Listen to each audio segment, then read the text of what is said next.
Yeah, let's do a bit of Cardiff City, shall we? Now, because this is more a sort of urban network, as it were, a lot of the routes are very short runs, so there's not many particularly long journeys. So let's have a look down here. What's the longest one of these? 25 minutes, 21 minutes, 38 minutes. Oh, that's a bit of an epic. So 38 minutes is the longest one we've got by the look of it. 36 minutes, 37 minutes. Yes, they're all relatively short runs. So there's the 153 as well. I don't think this will... Given this is... Okay, 36 as well. And as we know, that one... 2 minutes! We have sprinters or pacers. So on the 2019 timetable, we do have pacers, yes.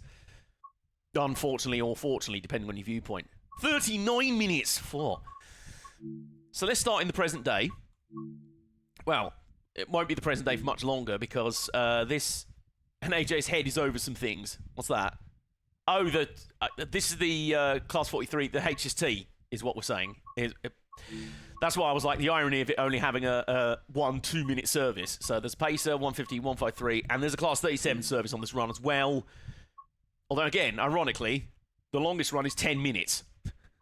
Because it's simulating a passenger service that ran for a little while with Class 37s as like a shuttle service, I think it went up to Rimney, which is to the north of Cardiff, but it's not represented in the game. So this is as much of the route as you can do. So it's only about 10 minutes, which feels a bit weird. Let's start in the modern day. Let's start with the Class 150/2. There's all these different variants. We'll pick that one.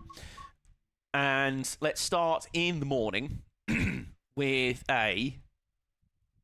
Start early in the morning because it's summertime. Shall we do Cardiff Central to Treherbert? Or Pontypridd to Cardiff... Radar to Cardiff Bay. Let's do that one. 2B06. Dynamic weather, custom weather, just everything. Warm. Sun, lot of it. 77.1 degrees Fahrenheit. That might be realistic, actually. I'm not good with my Fahrenheits. I adopted Arizona as my favourite. I've only spent like a few hours at a time in the other, which is New Mexico. Oh! How did you end up in Arizona and then New Mexico? Out of curiosity. Alright, so we've got the tea. We've got water. 77 Fs in the chat. Yeah, may as well be. And Bepis Maximus. Caffeine free. Not spawn. With your uni, you were doing field work on rattlesnakes. That is very, very cool. Well, I can't imagine the temperature is very cool, but shush, you know what I mean. Right, so here we are. We're at Radr. I believe that's how you say it.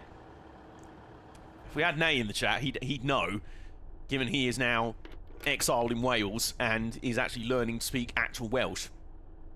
Right. Versa, forward. Have the doors opened yet?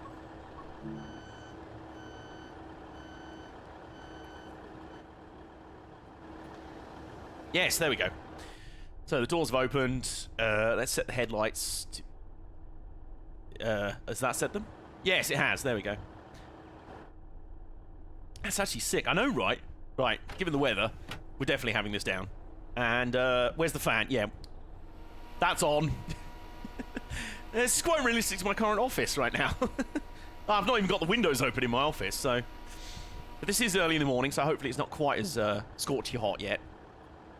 It's not been quite as hot this week. Not quite. It's been more like if this week was the hottest it gotten all summer, this would be fine. It'd be all right. But the fact that it's been a lot hotter than that, and we've not had any period to really kind of properly cool down, that's what's getting... Like I say, we just need a thunderstorm, man. Cool everything down. Rain. Cool light show. All rumbles.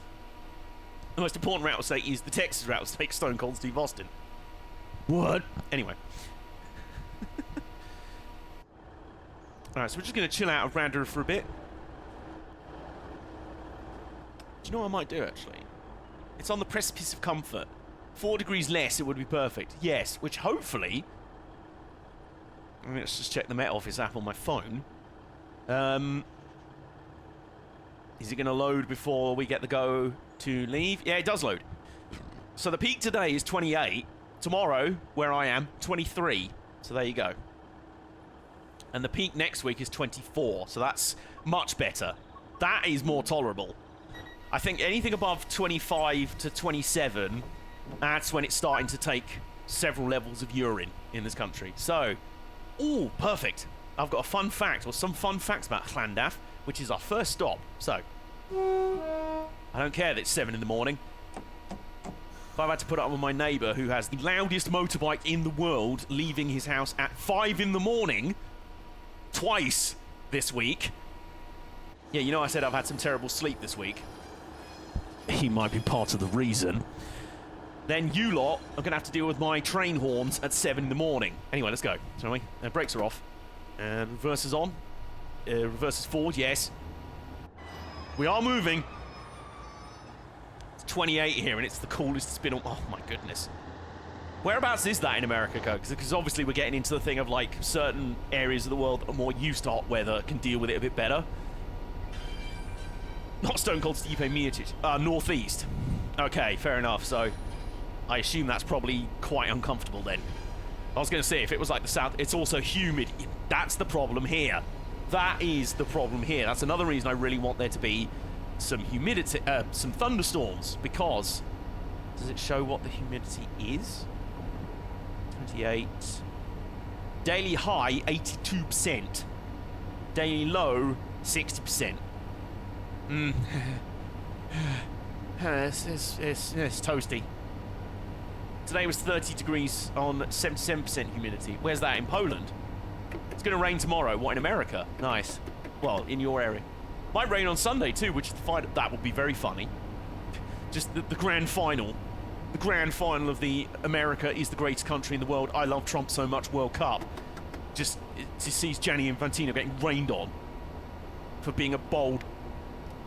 I'm not even going to say the word. Yeah. Fill in the blank with your insult of choice. Anyway... Oh, God. We're already doing 45 miles an hour, and that's another thing about this route. All of the stops are very close together. There's some on some of the other lines where literally you can see the next station from the one you're at currently. See you next Tuesday. Yes. Carl Pilkington, obviously. We're cheering for Spain because Trump is cheering for Argentina. Yes. And Argentina are, well, also, again, filling your own insult there. That was the most annoying part of England completely defecating the bed, as they did. They couldn't even use the... Whoops, just putting in an emergency brake for some reason. Because, like, England didn't even have any excuse of being like, oh, ref, our FIFA wanted Argentina to win. No. England probably should have won anyway. They just decided to stop playing football for half an hour, for the final half hour. They were like, hey, Argentina, how about you play all the football? Argentina being the morally worst choice over England is really saying something. Yeah, good job, Argentina. You had to work for that. This is a country that also made Jeremy Clarkson look like a victim. So, you know. Anyway, yes, Llandaff. There's another train on the other side. Before we leave Llandaff, where are we? So, let's show this camera. Something very interesting about Llandaff. If you leave the station, walk about 10 minutes down there and about 15 minutes in that direction, you find the location where most, if not all, of Matt Smith's first ever episode of Doctor Who was filmed. The 11th Hour, right over there. The church that they walk past, the village square, the little village green, all of that stuff, all over there. How do I know this? I've been there in real life.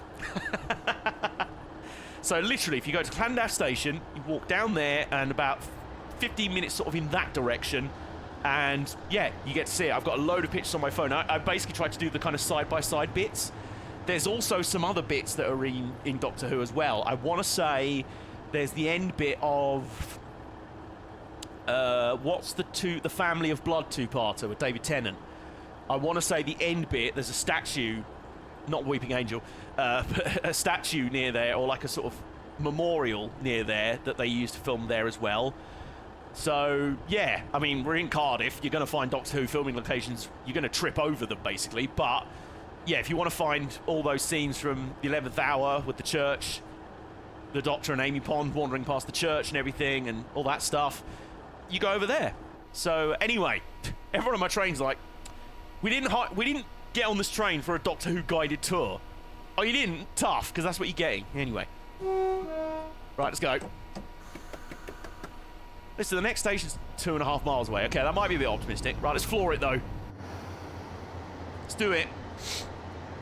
Sad that Doctor Who is on another long hiatus. Human nature / the family of blood with the sniffing people. Yes! Yes! And the epic bit at the end where the Doctor becomes the Doctor again because he's been disguised as John Smith in the pocket watch. And he becomes the Doctor again, and it's like, the worst thing about the Doctor, he never once raised his voice.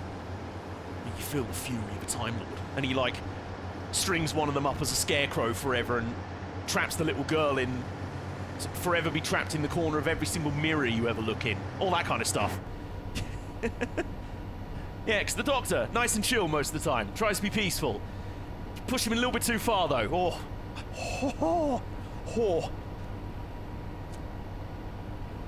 Who's ready for the Wilderness Years Part 2? Yeah, pretty much. It's funny, I've kind of been working on or workshopping a little bit of a, I suppose you could say a fan fiction. It is a fan fiction, but not that kind of fan fiction, if you know what I mean. Like my own sort of like, if I were to write several series of Doctor Who, here's what it would be, sort of thing. And with the news that obviously it's kind of basically going on hiatus again, which I will be honest, it kind of needed to do. It just kind of did. It was kind of going in circles slowly down the drain. It was like, just chill. Just chill now. Like the moment when things are so confused and such a mess that to try and save the show, you basically bring back Rose Tyler as the Doctor. You're like, okay. Maybe just time out. You know, never mind Time Lord, time out. You know, just let's just chill for a bit, okay? But I've started to work on my idea for the Doctor Who stories that I've been coming up with. And I kind of came up with an idea to be like, hang on, how about this would basically be what Doctor Who looks like when it comes back? And my idea for like the revamped or relaunched, the next series, you know, like the next equivalent of the 2005 series with Christopher Eccleston, who's still one of the greatest Doctors of all time. Don't at me. Do people still say don't at me? I don't care. When have I been down with when have I been down with current trends? Never. But I basically had an idea to sort of do like a stealth revival, to almost pitch this new show, this new science fiction show, but it not actually be obvious at first that it's Doctor Who. Or you can advertise it as Doctor Who, but at the very least, you don't know who's the Doctor. Like, it's just, oh, it's a new series of Doctor Who, but where's the Doctor? We don't know, because we don't know what he looks like now. Nobody saw him regenerate the last time, or whether he did or not. Whether they did or not, we don't know. Could be anyone. So, you go from there, really. I don't know. It's an idea I'm playing with, so... One of the greatest, Eccleston. Overlook him and feel my wrath. Ellie, this is why we're friends. I knew you'd understand. Eccleston is legendary. It's one of those things where... Are we going to stop in time? Yeah, of course we are. We're at Kathy's, I think. Again, I hope that's the pronunciation. Nathan's going to watch the VOD of this and be like, oh my god, just cringing.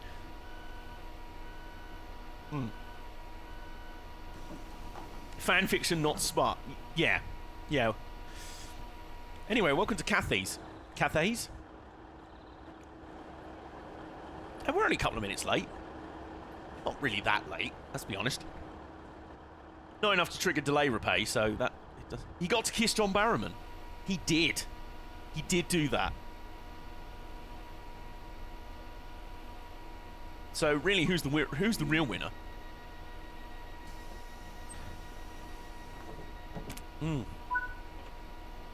Alright, next stop, Cardiff Queen Street.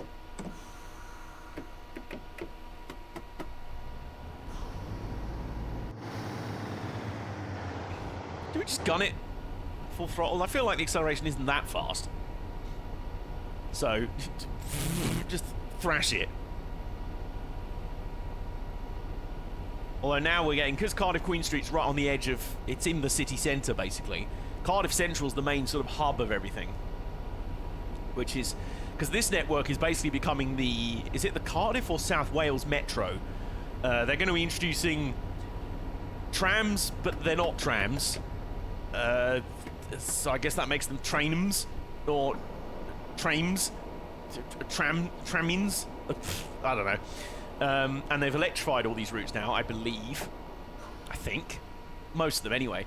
So these are slowly being replaced, or either replaced by the new tramins, whatever they are, or South Wales Metro. Yes, tram trains. Yes, so tramins, tramins. Tramming. That's a Bob Marley song, isn't it? Hope you like tramming too. Oh, you have to be careful here because it starts going downhill quite a bit into the centre of Cardiff, otherwise known as Torchwood headquarters. I told you there's a lot of Doctor Who around here. I mean, this is literally where the post-2005 revival Doctor Who has been based out of Cardiff, basically. So, surprise, surprise, a lot of filming locations are around Cardiff and or South Wales. Call it trains, but make sure the pronunciation is so close to train that nobody knows the difference. Very clever. Oh my word. Steady on. The new Stadlers are BIMO. That's what I was trying to say, yes. They're already bringing in new Stadler BIMO trains. They're bringing in Stadler bisexual trains. Well, if they're called flirts, then probably are. What is the line between a tram and a train really anyway? I don't know. It's like the chicken and egg, or I don't know. Think of the other existential questions that can never be answered without years-long theological debates. Nice ticket machine. Anyway, this is Cardiff Queen Street, which is where because I stayed in Cardiff for a couple of nights last September, which is where I rode around on all these trains and went to Llandaff to go to the filming locations and stuff like that. Squad length, probably. What's that? Oh, what, you mean train length? Possibly. Yeah, let's close that. But yeah, when I stayed in Cardiff, my hotel was sort of over there, not far from Queen Street. So Queen Street was the station I travelled to and from when I was going anywhere. Pretty much. It's where my journey starts and ended. Also, trains aren't always electric. No, that's true. Trams generally are, I think. No. Let's give it a little bit. Ease away, and then crank it wide open.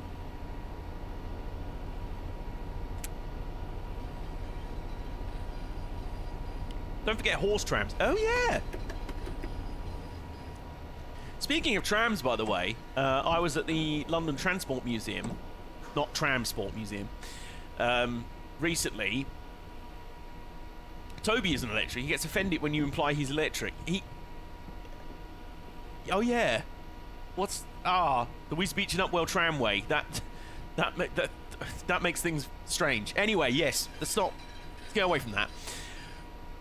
What was I even going to say? Yes, I was at the London Transport Museum depot the other day. They do open days throughout the year. About 3 or 4 open weekends throughout the year.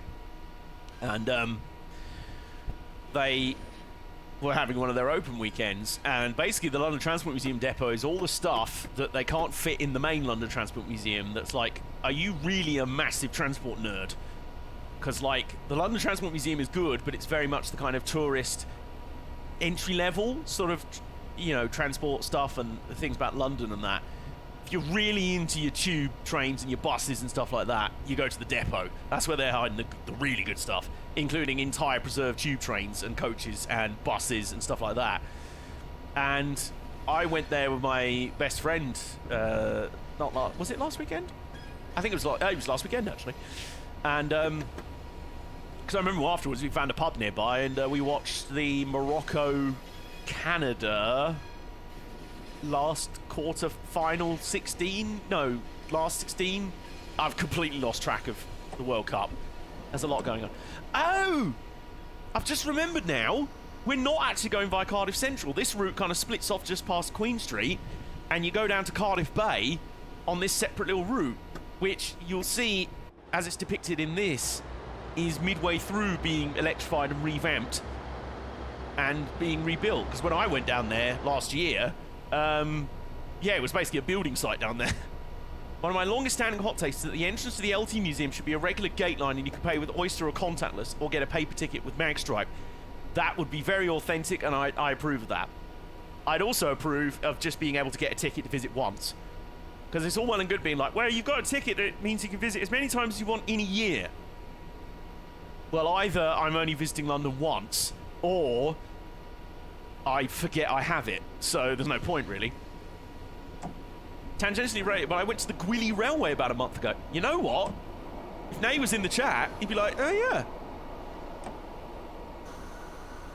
They have a random Intercity 125 lying around one of the sidings. So, yeah, you get a lot of heritage railways that have, like, HSTs hanging around at the moment. Just like, well, we want to keep them. We don't really know what to do with them at the moment, but we want to keep them at least.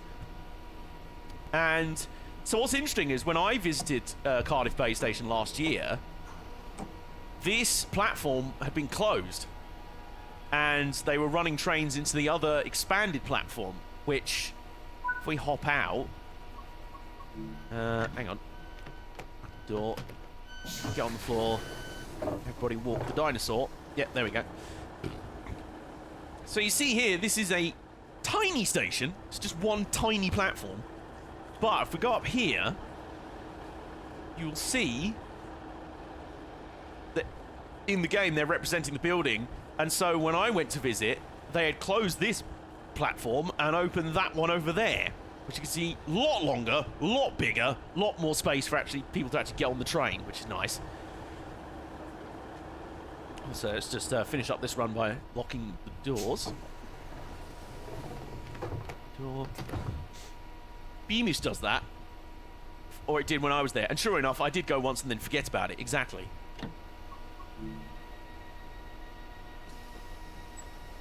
Like, I get the logic, but also it means you basically pay like 20 quid for one museum visit. So there we go. That's our first run done. We started from Radar, didn't we? And then Llandaff, otherwise known as that village from the 11th hour. Cathays, Cardiff Queen Street, and Cardiff Bay. And speaking of Doctor Who, if we return to free roam, we go open that, and we hop off this train, let someone else take it back out. We can't get out of here, can we? I don't think. We can't access the... Get out of the way. We can't access the... I'm trying to do a Doctor Who guided tour here. Oh, can we? In here. Hang on. There we go. Yes! Okay, so we're down here now. Can we climb the fence? Let me in! Let me in! So you see how long the extended platform is now. I wonder if they're reopening this platform as well. I'd have to obviously go back there, which I might be doing soon. Let's run all the way down here. Can we go to the other side of this fence? Yes, we can! So there you go. You see there's a new platform being built here. This wasn't built when I arrived, I don't think. This one was. So the train came into this platform here when I visited. And why am I mentioning Doctor Who again? Well... we walk all the way down here, as far as we can go, as far as the game allows us. Then, speaking of Doctor Who, well, there's some pretty big Doctor Who filming stuff sort of over there, about 5 or 10 minutes walk that way. Now, can we get out through here? I seem to recall this is where the exit was. Oh, hello, we can walk around in the road. How far can we go?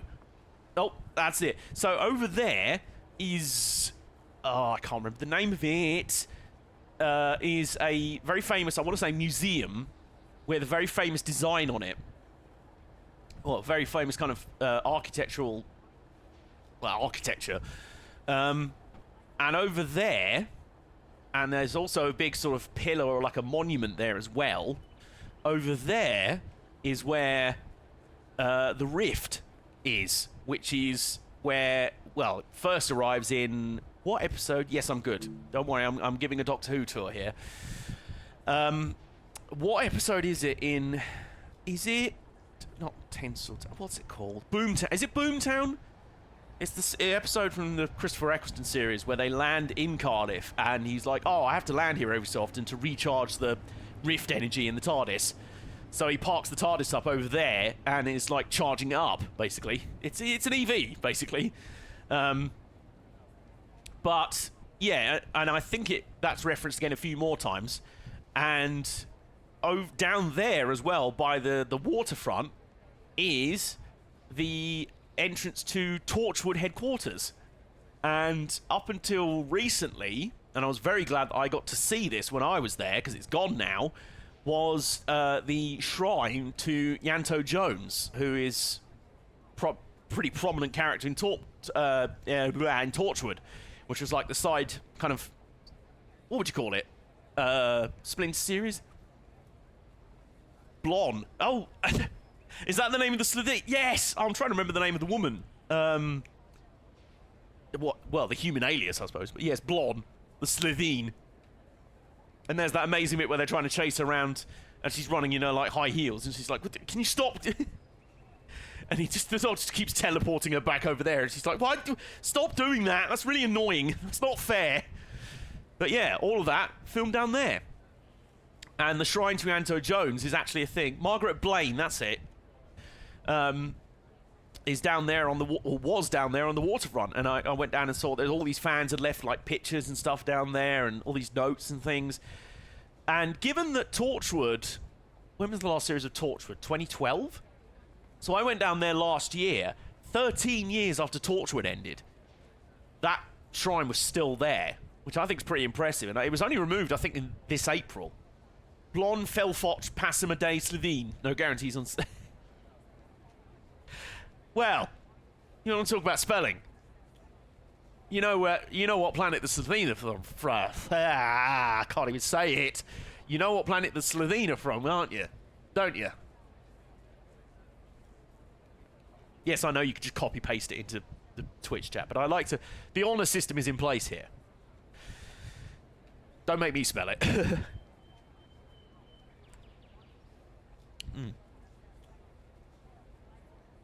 So I hate outright cold tea, but I'm a little more accepting of lukewarm tea at this time of year.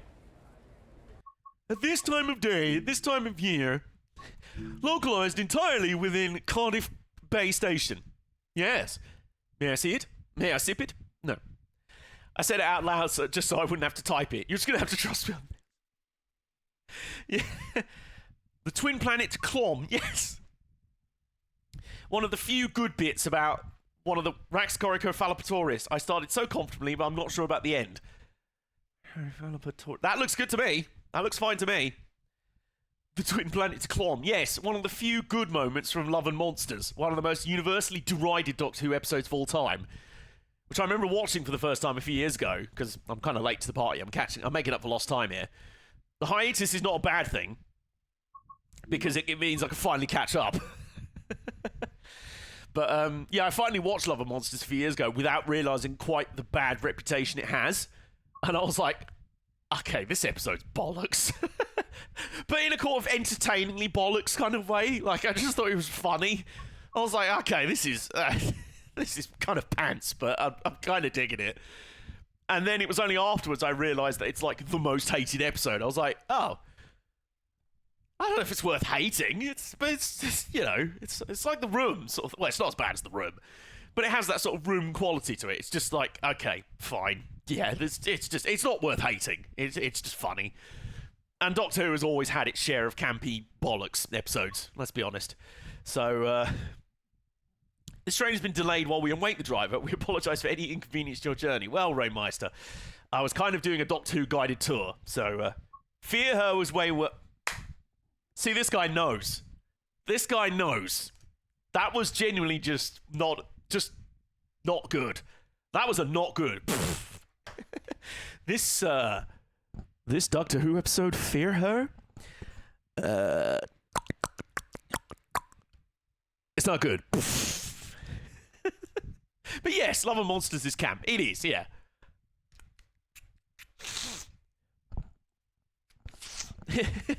The way I would describe it is, it's bollocks, brackets, complimentary. Fear Her is bad, brackets, derogatory. Right, so we've done our morning run from Radar to Cardiff Bay.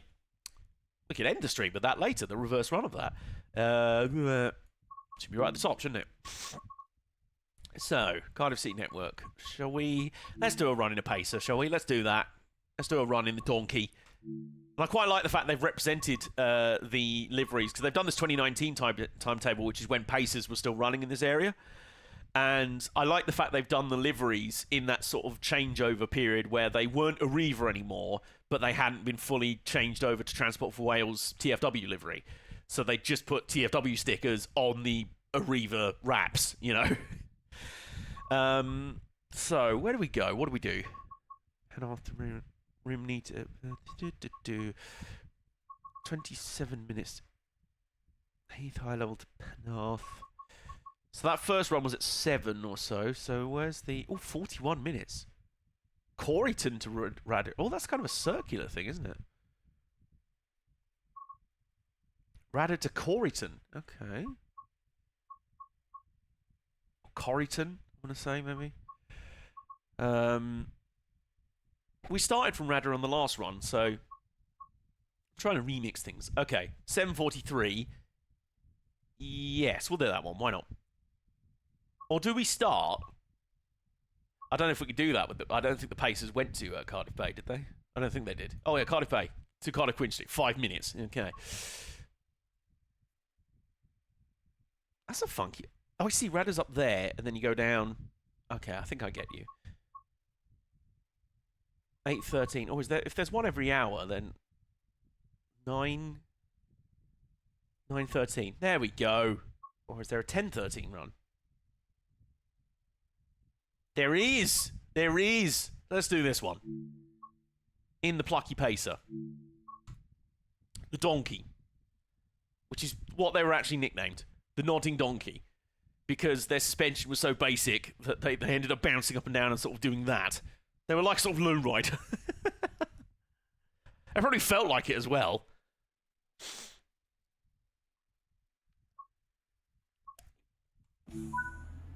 Oh, blimey. Quite a few people here, so let's get going, shall we?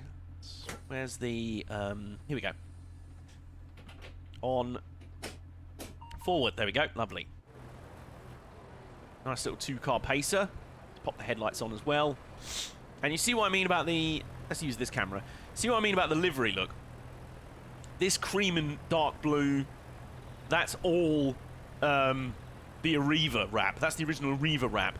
And for now, as a temporary thing, they literally just whack some black vinyl on the sides and then some stickers. Well, maybe just a wrap bit there with the then new... You see, start of a new journey. More services, new trains, blah, blah, blah, all that stuff. TFW.Wales. So, yeah, they were kind of promoting the handover to TFW rather than, you know, Arriva. So you can see the livery's modelled in that kind of transition. I don't think they actually put any of the Pacers into the full TFW livery because they were like, well, they're going soon anyway. They literally were retired by the end of 2020.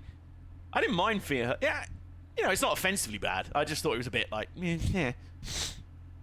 It was less entertainingly bad than Love and Monsters, anyway. But everyone's going to have different... Everyone has different best and worst opinions on, like, certain episodes of Doctor Who, and that's fine. Except if you somehow don't think Heaven Sent is amazing, then I'm going to trust your... I'm going to really seriously doubt your taste, quite frankly. And there's some episodes where I'm like, okay, if you did like that, we do need to have a conversation. We do need to have a talk. Because I'd more to be like, how? What did you see in that I didn't? I'd love to know. And then again, Doctor Who is an over 60-year-old show. So, with how many episodes? Done over all the classic series, and then there was a hiatus of 15 years odd, and then there was a whole bunch of new series through till now. So the new run has lasted 21 years. 21 years? Yes. So, yeah. You ain't gonna bat 1,000. Meantime. Yay, donkey! Let's get our donkey moving, shall we?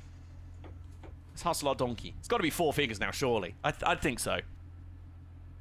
We moving? We're not moving. Does it need more power? No, that very much sounds like it's not doing anything. So, hang on a minute. Do we have to do some flappery with... Sometimes you have to do the... Oh, hang on. Turn that on. Open that. Do we have to do that thing with the... Not the AWS reset, but the, like...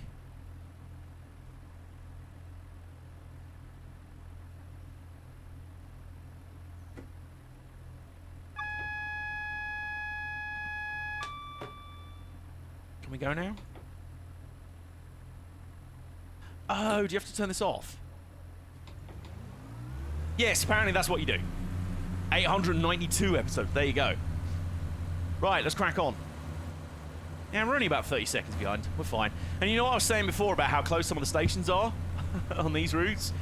Yeah, you can literally see the next one in the distance. If my mouse wheel, if the scroll wheel was working on my mouse, we'd be able to zoom in and have a look at it.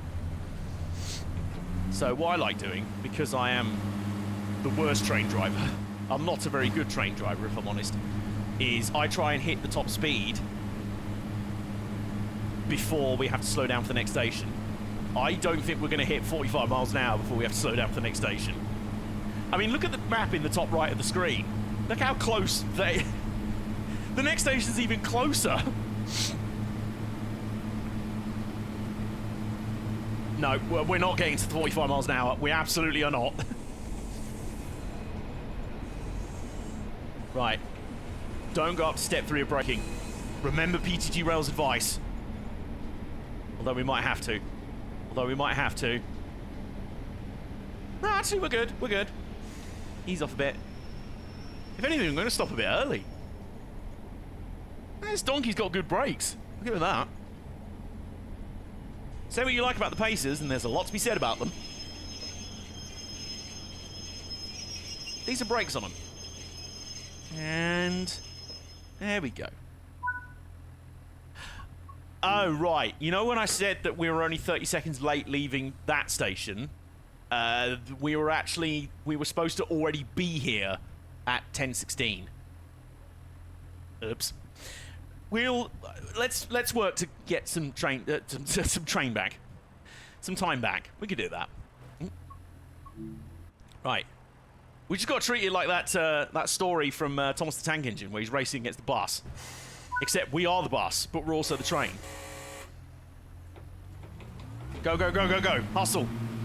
Charge, donkey. Giddy up, donkey. Yeah, the next day, look, it's there. I'm looking at it.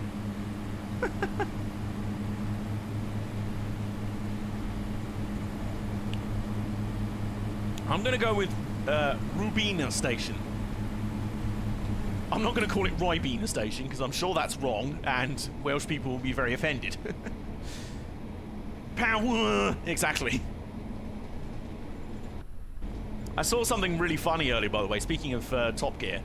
Speaking of Top Gear / Grand Tour, which of course ended a few years ago. Final Grand Tour ended. There is no new series. I don't know what you're talking about. But there's been one of my favourite, because me and my best friend basically communicate in Top Gear quotes.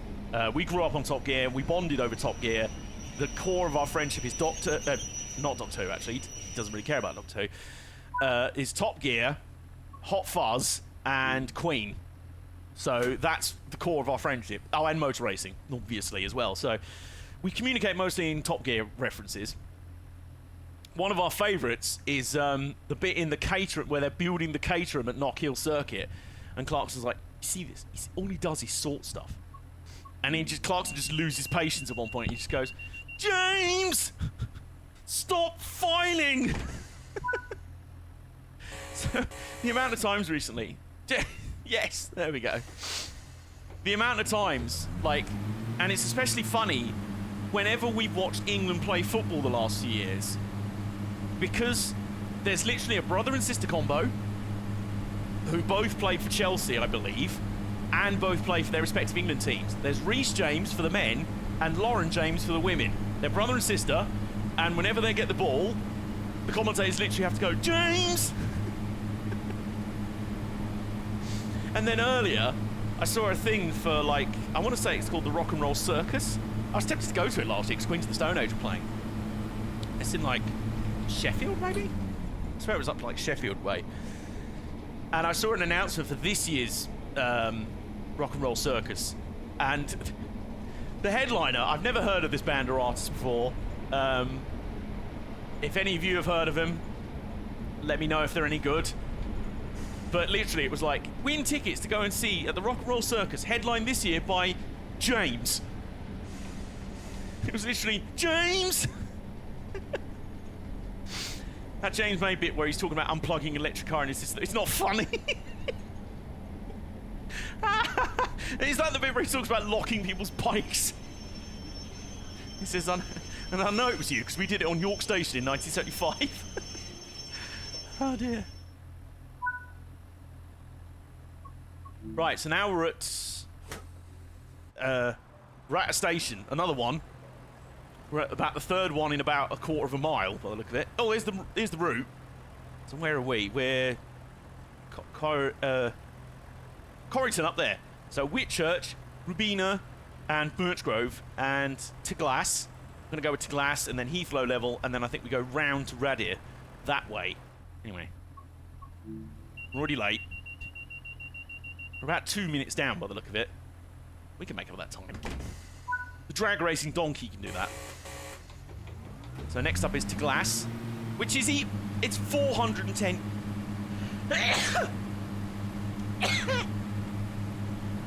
Excuse me. It's 410 yards away. I'm looking at it. You could just walk to it. If you can walk, obviously.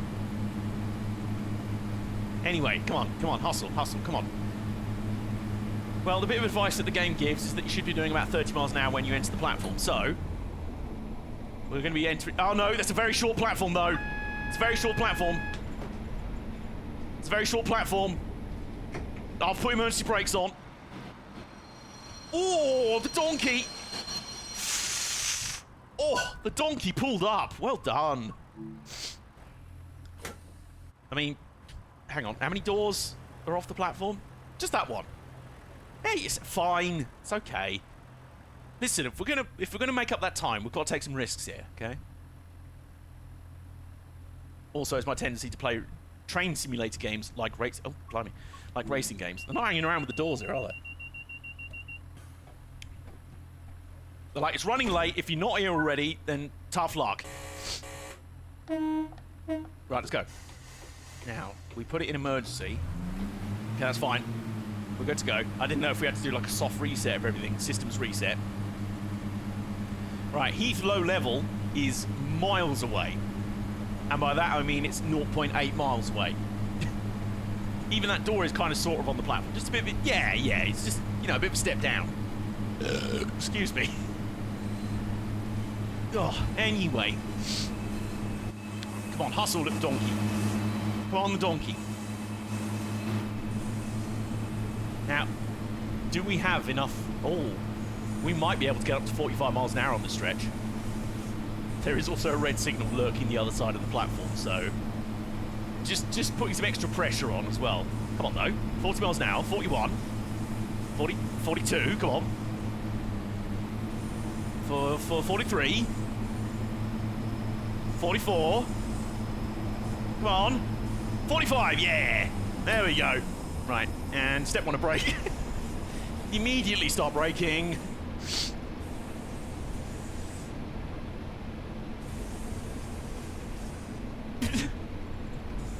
I'm not nervous, I don't know what you're talking about. Okay, the station's there. Oh, we're fine. It looks like the platform's more than about a metre long anyway, so we should be alright. Roll straight through and spads. Now. Shush.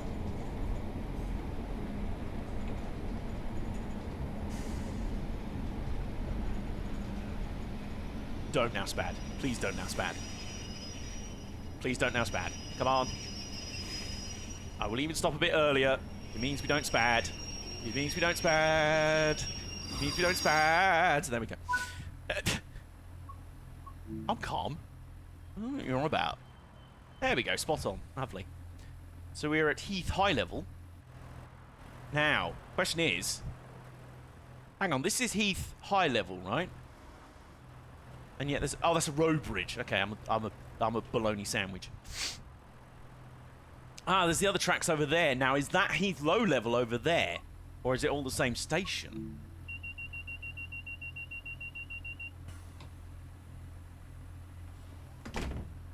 Right. I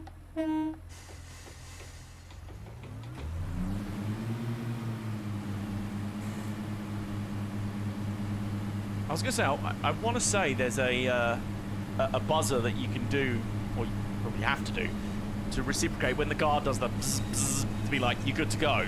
There's a thing, I think you press that twice to be like, yeah, understood. The message received and understood. And now I'm doing it while the train's, and the guard's like, what are you doing? Just showing people how it works. Bzz, bzz. Also, the level's fine on everything, by the way.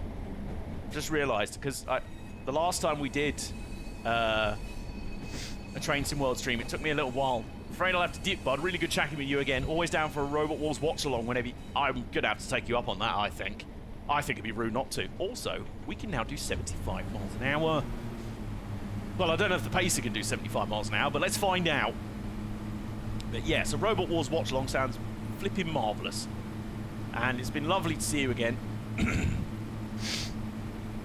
And yes, are the audio levels all right? I think the microphone level's fine, but I realised that I'd had the system volume up way too high for a bit of the last stream, so I was like kind of trying to shout over the train a bit.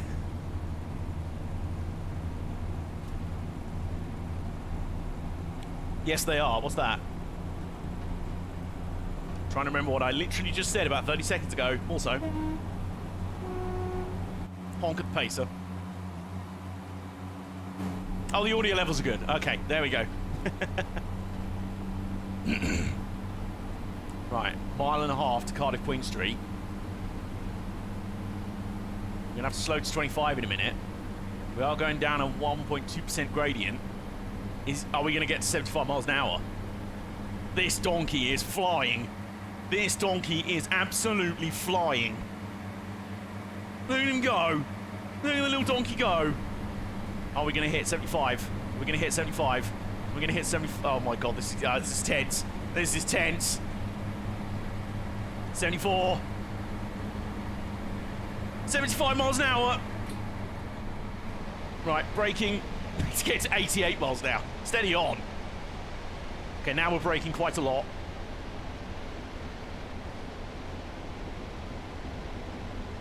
The brakes have been quite good on this thing, though, I must say.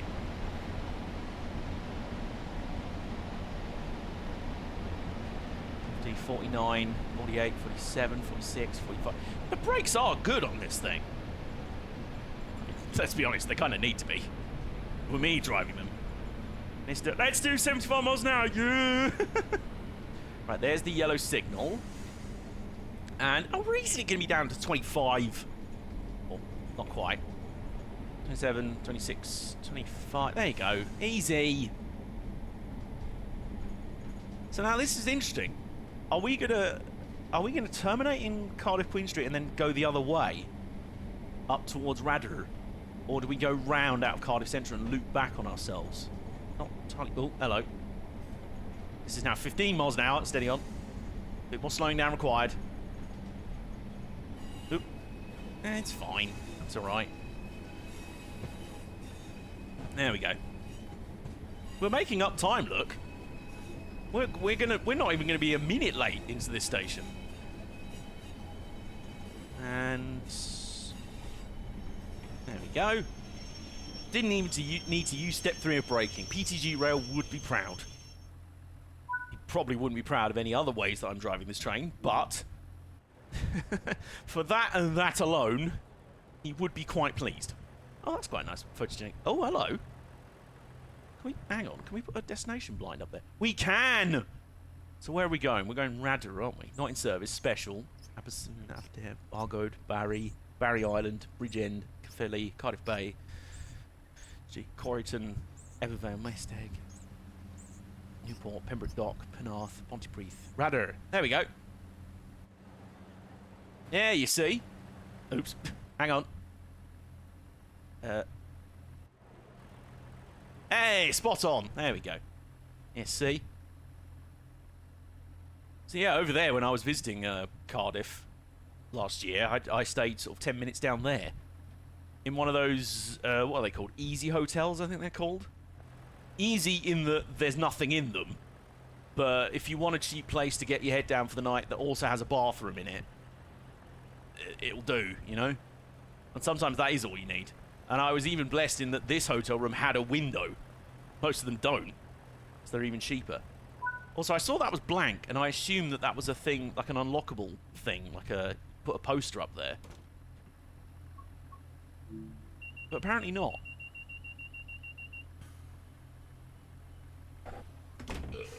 Excuse me. Right, Cardiff Central Platform 8. Okay. Oh, and... there we go. I did the buzzer. I answered the question correctly.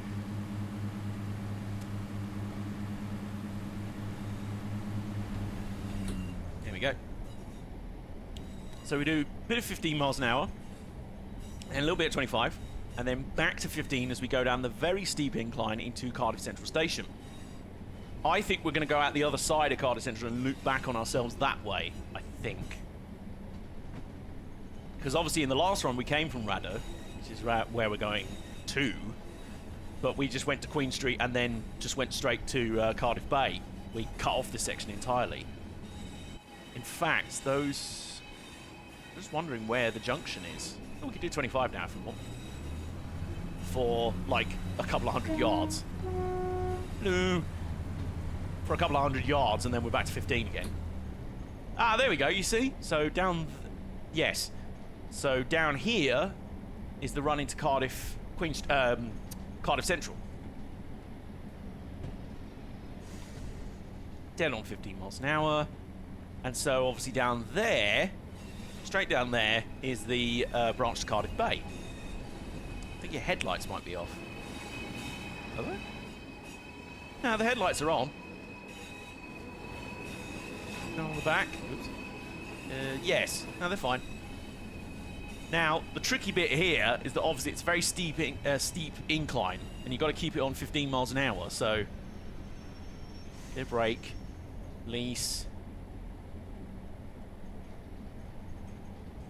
Bit of brake, release. It's a 2% gradient. It's quite steep. And then bit of brake, and then release.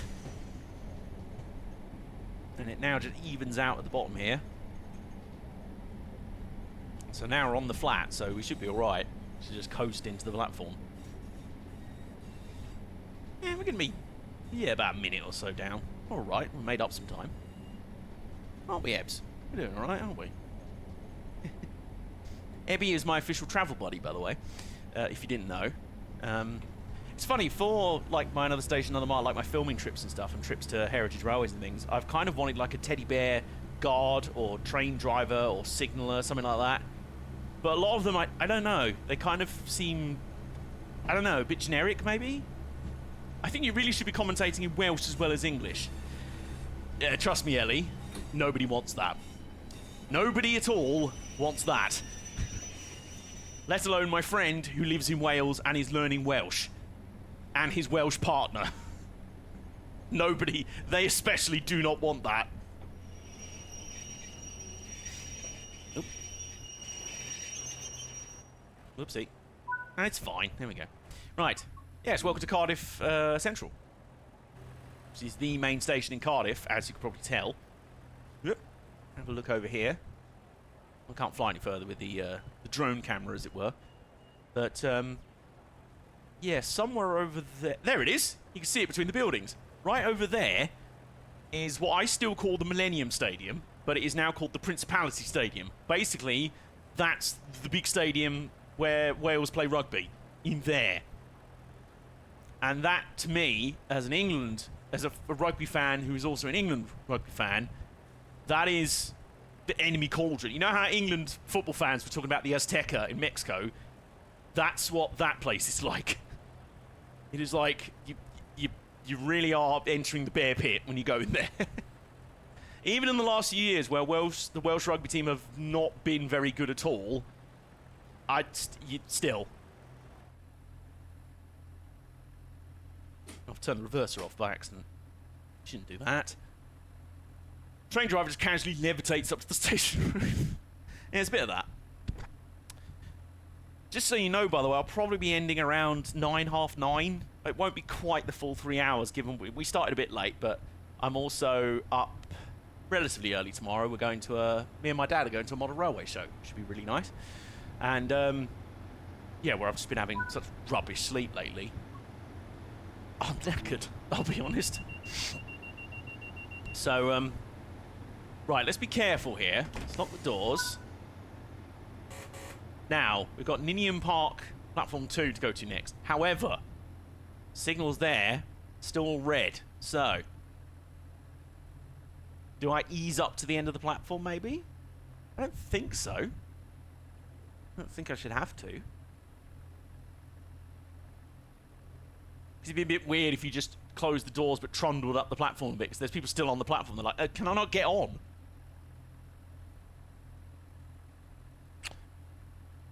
I always forget about rugby. not in my house. not in my family, we don't. Right, I'm just gonna trundle slowly up to the signals, because sometimes there are some signals that are, Ellie will probably know, well, I'm sure there'll be people in here who know what they're called. The ones where you trundle up to them and sort of, they sometimes go yellow or green as you get close to them. Like, they're just on red by default, and then as soon as they detect a train getting close to them, they're like, you good? Yeah, now I'll change the green. So, still red. Still red. Still red. I do see a pacer over there. Maybe that's who we're waiting for. Oh, I think that might be who we're waiting for, you know. Yes, I think so. Right. I think that's quite close enough to the signal. And I think we now know what train we're waiting for. Is that a pacer or a sprinter? That's a sprinter over there. And there's the other end of the Prince Millennium Stadium over there. Ah, now we got the green signal. There we go.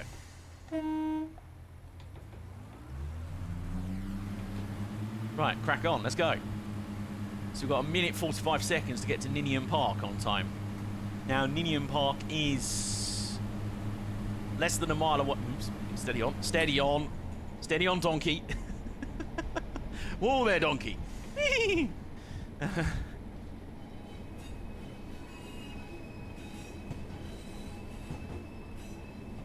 Yeah, it is less than a mile away, so we should be alright. All I know is if my CBTC block markers start changing colour, I've got bigger problems to worry about. Well, if you know what CBTC stands for, you know more than I do. Alright, so we weave our way through the points. Squealing flanges everywhere, FNAR.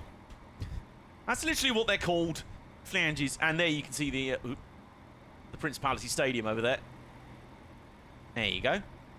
It's a cool stadium, I must say. It is a very cool stadium. It's just, with it being the Wales home stadium, and they being big rivals of England rugby, that's, you know. Oh, what's...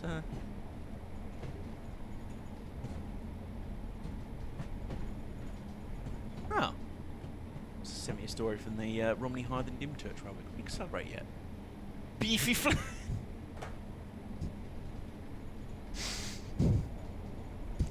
I'm so mature. I am so immature. We can accelerate now.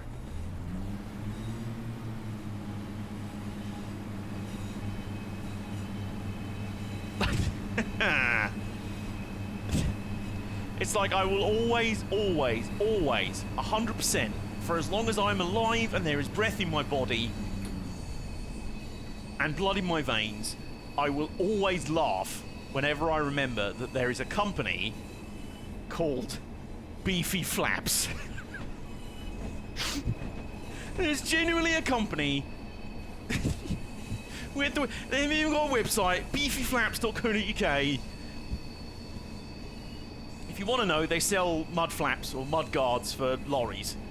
And they're called Beefy Flaps. It's Beefy Flaps. Oh dear. We are still going to be late for Ninian Park, but that was not my fault. You were laughing about beefy flaps. No, that's not the reason we're late. Also, I should probably have some water.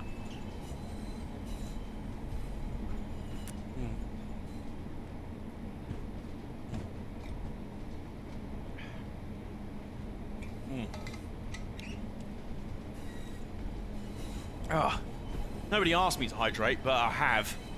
Because you kind of can't. You have no choice but to hydrate in this weather. I mean, I realised recently it gets pretty hot in here anyway when I'm streaming, let alone when it's already warm outside. Oh, steady on, steady on. So the question is, did they do that on purpose? What, name their business Beefy Flaps? Can't say it without laughing.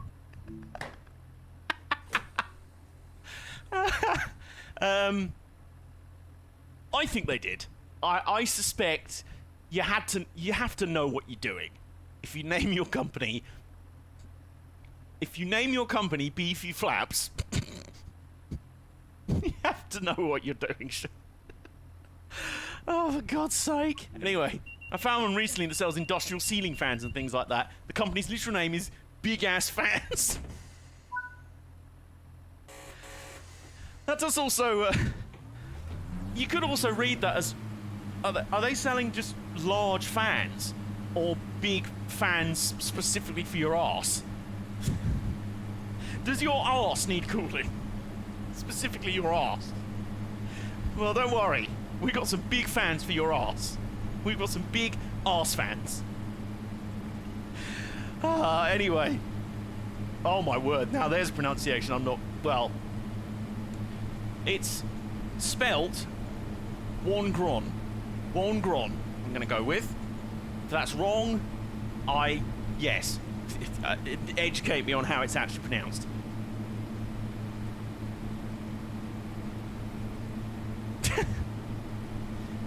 It's arse, no fans.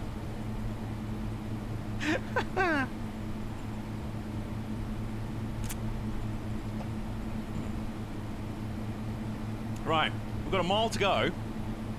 Can we hit 55 miles an hour in our donkey? I think we can. Hey, donkey, look at you go. Go, you did 75 earlier. With a tailwind and and a descent. We were going downhill and you had a tailwind, but who cares? Come on. 1.8 miles. Oh, we got plenty of time. Hello. By the way, hi. 53, 54, 55. There we go. Magnificent speeding donk. We just need Paula Brady in here now. She is literally the magnificent speeding donk. Right. Step 1 braking on. Slowly start to brake now. Slowly start to break down. No, that's me. No, that's my brain. Oh. Slowly start to belch. If anything, we've slowed down way too early.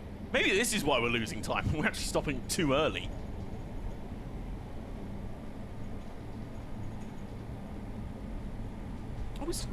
We've still got ages to go. Apple's all the way down there.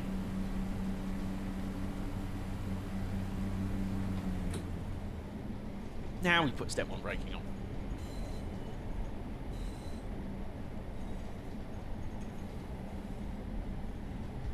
Step 2. Step 1. Release. And step 1.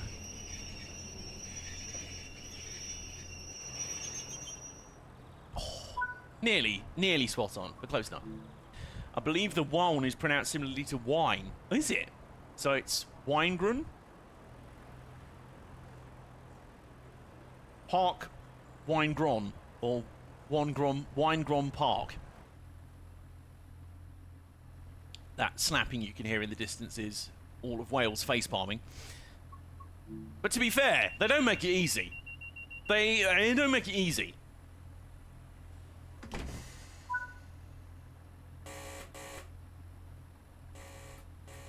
There you go. Buzz, buzz, honk, honk. And off we go to Fairwater. I like to think that's pretty obvious.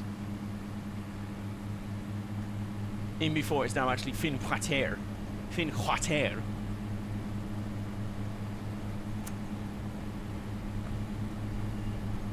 That just reminds me of a sort of running joke that I do sometimes in my videos, where it mostly started from one of my early Another Station, Another Mile episodes, where I was talking about a train that went via Bicester North. It's pronounced Bicester. Ask me how I know, because everyone in the comments of that video told me in very loud, actually, kind of all caps. So, oh, I've still got the throttle on. Whoops. That'll be why we're not slowing down. Oops. I may have made a spectacular error. No, we're fine. Why was I panicking? I'll be off to leave a comment. Why are you there? Can you leave a comment on my latest video, please? The new Another Station, Another Mile. The first one I've uploaded in over 4 years. And predictably, the algorithms just looked at it and gone, what do you want me to do with that? I ain't showing that to all the people that are subscribed to you. No, they've all long got bored of you and sodded off. Which I kind of knew was going to happen, but it's still a bit demoralising at times. But honestly, the fact I've got the new video done, the Chronicles of the Greatest Gathering TM, and as a bonus, I managed to do that video on the Greatest Gathering in under a year after the Greatest Gathering actually happened. Not too bad. And I'm pretty proud. I'm very proud of how it came out. Very proud of how the video came out. Very happy with all of it, really. And the comments I have had and the views I have had. Probably not as many as I would have hoped, but who cares? The comments are lovely. The comments are really nice, and the people who have seen it have been very, very lovely about it. And as we know, trying to what's the word? Judging things basically purely on analytics and numbers is a fool's errand. You should never do that. No matter what size YouTuber you are, you should never ever do that. So, yeah, I've tried to avoid thinking about that too much, and more concentrated on the really lovely comments that people have left, and the generally lovely feedback, and just the fact that I'm happy to, like, I'd be happy to watch that video if it was made by someone else, which is kind of the only real person you should be impressing, you know? We're now at Danes Court. Again, I'm assuming that's how you pronounce it. I'm assuming it's not Danes Court. Danes Court. But yeah, after the Bicester North incident, I started doing a thing every so often where I just deliberately mispronounce place names just to annoy people. I think the funniest example was when I was at the East Lancashire Railway. This is another one of my early episodes. One of my favourites, actually. Yeah, I was at the East Lancashire Railway. Oh, we're actually ahead of schedule now. Would you look at that? I was at the East Lancashire Railway in Bury, north of Manchester, and what are the names of the stations? Oh, no. So there's Ramsbottom, but there's also Rottenstall. Now, it's spelt Rawtenstall, like that. And I thought, well, it's obviously not pronounced Rawtenstall or Rawtenstall or anything like that. That's I kind of feel like it's not pronounced like that. So I actually asked a local when I got talking to someone, and I was like, your accent is, you're from round here. You're from round here. He isn't even from round here. But this guy was from round here. And I was like, by the way, how do you pronounce that? And he was like, oh, it's Rottenstall. Bosh. Okay, I've asked the local. I've got the gen. I just closed stream to take some photos, and I reopened it to Ramsbottom. The place. Also, what were you taking pictures of? If that's a question you can answer and stay fashionable. But yeah, even after that, and I pronounced it that way in the video, I was like, this is the way I've been told. I've got local knowledge and everything. What did people argue about in the comments? How to pronounce Rottenstall. And how to pronounce some other place names in the video. I was like, oh, I can't win. Apparently even the locals don't know how this place is pronounced. Even they can't agree. So Steady on. Come on. There we go.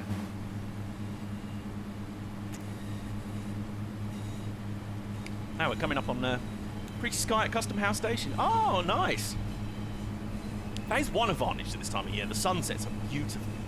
And the sun rises, basically. They're also the best times of the day, because that's where the temperature isn't inhospitably awful.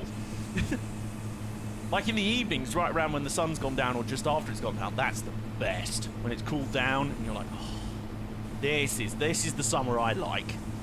This is the bit of summer I like.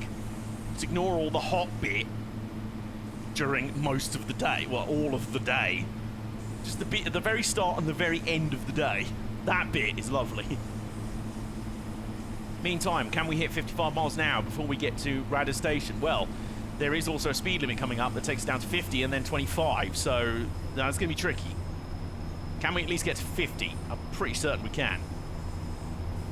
Can we go to 55, though? Come on, donkey. Come on, the donkey. Done very well so far, donk. Whoa, my... We're leaning! 53, come on, 53, come on. No, I don't think we're going to do it. We need to slow down a little bit. There's the marker for 50. Yes, there we go. So now we're at... now we have to keep slowing down, because we've got to do 25. So there's the yellow signal, and then just beyond that's the 25. 33. Oh, we'll be fine. We'll be fine, lads. This donkey's got excellent braking on its hooves. As we head into the point work of Radda Station. So we will have gone through, and we'd have headed down there on our previous run in the Sprinter, via Llandaff and places like that. So now we've basically done a big loop from, was it Corryton we started at? And we've just gone all the way around there and back out again. Back up to here. I'd love it if this route had Rimney in it. The actual Rimney station. That was one of my favourite stations when I was doing... I just kind of trundled around a lot of the Valley's routes, a lot of the Cardiff routes, like what are now going to be the South Wales Metro. I actually saw one of the trains testing. They're up there. They look quite cute, but a bit sort of weird because they're on normal-sized train tracks, but they're as thin and like tall as a regular tram, so they kind of look very like they've got a really long, thin face on them. And there we go, we're at Radda, and we're on time and everything. There we go. There's another donkey leaving. Hang on. No. There are some trains in the game where you can press the horn fast enough to do, well, the Doctor Who thing. Well, you can't do it with this one, obviously, but... Oh, we locked the doors already. Okay. Well, this is keeping going. I believe if you head north up here, that's the way you go to get to Rimney, and that is a beautiful... It's a very atmospheric station. It's next to a river. It's in the Rimney Valley. The tracks sort of go off into the overgrown gloom. I don't know if there's a little, like, siding down there, or I think the line used to keep going. There's carriage sidings up there where they store units and that. So it was just a really nice atmospheric station. I really liked it. Service is scheduled to start at 11:02, is it? Well, let me off. That. Oh, hello. Ninjalicious XO is following. Well, it's lovely to have you in here. Violet Adder Node. All points lead to the same destination. Node. What is that? That's a funny font. Hi. Hello. Lovely to see you in here. How you doing? It's fabulous to see you. I assume you may have seen my Instagram story. Meantime, we're trying to work out how to get off a train that I was just driving. Wait a minute. How about I just do that? Yes, there we go. Let me off. Let's have a quick wander around Radda Station. As you can see, yep, it's a hot one. Santana once... Well, it wasn't Santana. Who was it? Who actually did the singing on that song? Which is arguably the weakest part of that song. It's just like the ocean under the moon, and it's the same as the emotion that I get from you. I could be so smooth, yeah. That one. That song. That Santana song where I believe Santana just plays the guitar. What was I on about anyway? Yes, well, the first line of that song is, well, it's a hard one. He was probably talking about Britain 2026. And that song released about 20 years ago or so. I'm good, how are you? And yes, I did. And the sub with Prime Gaming. A good way to use your free Bezos Prime. If you're going to use your Bezos Prime anywhere, thank you. Give it to me. I appreciate that. Thank you. Also means you don't have any adverts to deal with. I did tinker the advert settings. I can't remember what I changed them to, but I don't think we've had a single ad break so far, have we? I don't think so. Well, I've not seen it in the Twitch chat anyway. But I may have set it to just like no ads whatsoever. Because it was like, well, you won't earn any money that way. I've not been earning money off of Twitch. Well, after I've been away for so long, I don't know if I'm even earning any money off of Twitch. So for now, it's all right. I'd rather be watched than paid. You know what I mean? But with Prime Gate, with the Bezos Prime sub, the glorious Bezos Prime sub. Oh, I see. There was one at the start. Right, okay. So I think I've set it so that if you get... I think you get a pre-roll ad when you click into the stream, but then you shouldn't get any ads during the stream at all. Like, if you can just weather the one, like, 30-second or whatever it is pre-roll ad, then you should basically get no ads whatsoever. That should be the case, I think. Because I know some people do it very differently. They have...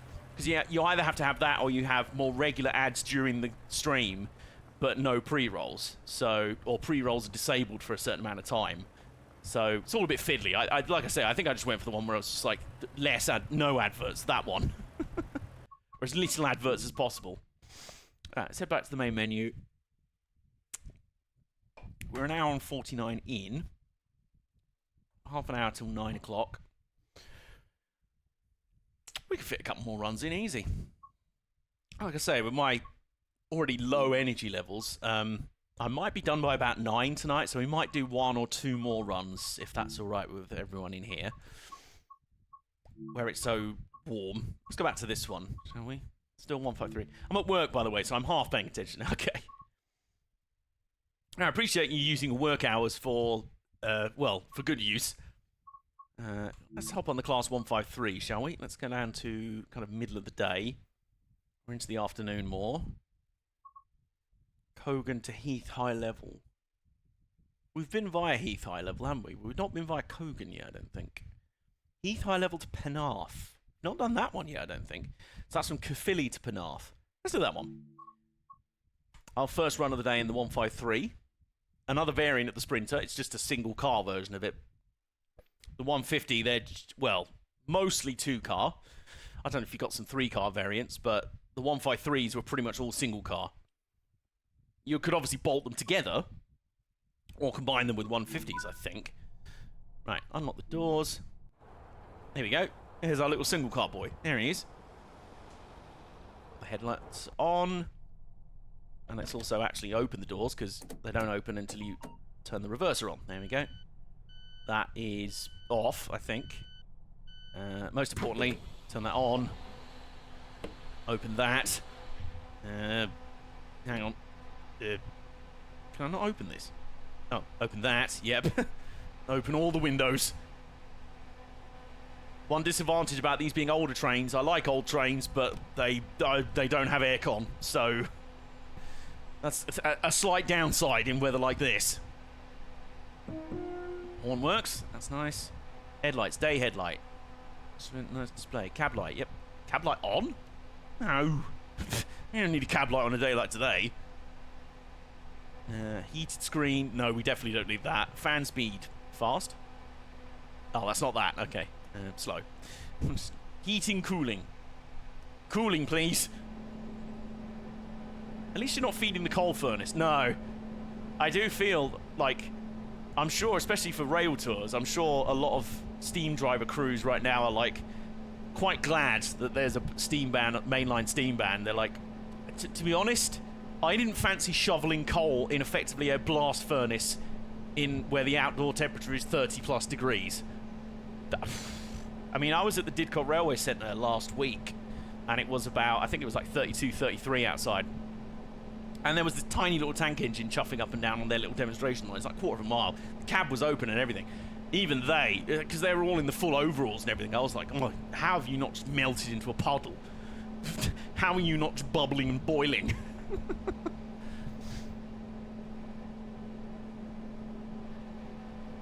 Lock the doors. Here we go. So, our little single car train. We're starting from, where were we starting from? Heath High Level, I want to say. So, this train originated from Caerphilly. Poor fools. I know, right? Here we go. And set off, shall we? Yeah, there we go. First time. And the window's open. And the fan's on. Because it's almost like being in this room right now, except I've not even got the windows open. I hope they had a lovely dip afterwards. Yes. I hope they did too. Let's give it the beans, shall we? And our first stop's Cardiff Queen Street in 2.4 miles, so not got any intermediate stops before then. Look at this little single car. I like single car units, like the rail car sort of design. My favourite is from what's known as the first generation of DMUs, which were the British Railways built ones from like the 1950s or so. There was one of those that was built as single car. Again, they could be coupled up and you could have more than one in a train. Excuse me, but you had the class 121 and the 122, which were literally called bubble cars. They were nicknamed bubble cars, which I think is very cute. I still maintain one day, because there's quite a few bubble cars preserved, I want to see if it's somehow possible to get a bubble car to blow bubbles out the exhaust pipe or something like that. I need it to happen. Also, hello. Where the game lagged for a moment, it was like... It just remixed itself all of a sudden. Oh, that's appropriate. I've just gone to look up pictures of Class 121s. There's one. And it's in a Riva Trains Wales livery. So I assume that's a Riva Trains Wales. One of the railway museums near where I was in Germany was doing a steam rail tour, and the outside temperature was, I think, around 42. I don't know if they actually went through with it, but for their sakes, I hope not. Yeah. I mean, I don't know if an oil-fired steam loco is slightly less brutal on the footplate, but... Actually, I've just realised something. That's a red signal we're speeding towards at nearly 75 miles an hour, so I'm just gonna back it off. Just gonna back it down slightly. Okay, putting on maybe one brake. I was straight to full service. It was like...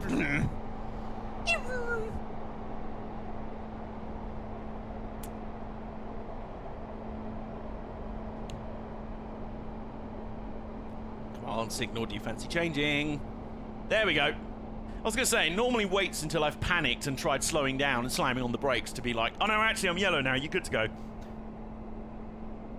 But, you know, probably not a bad idea to be like, yeah, you might want to slow down now, mate.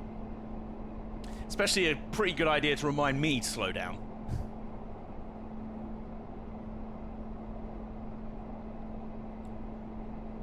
I think if there's one consistent, and this is realistic, very much realistic, I think pretty much all services on the South Wales Metro pass through Cardiff Queen Street in some capacity.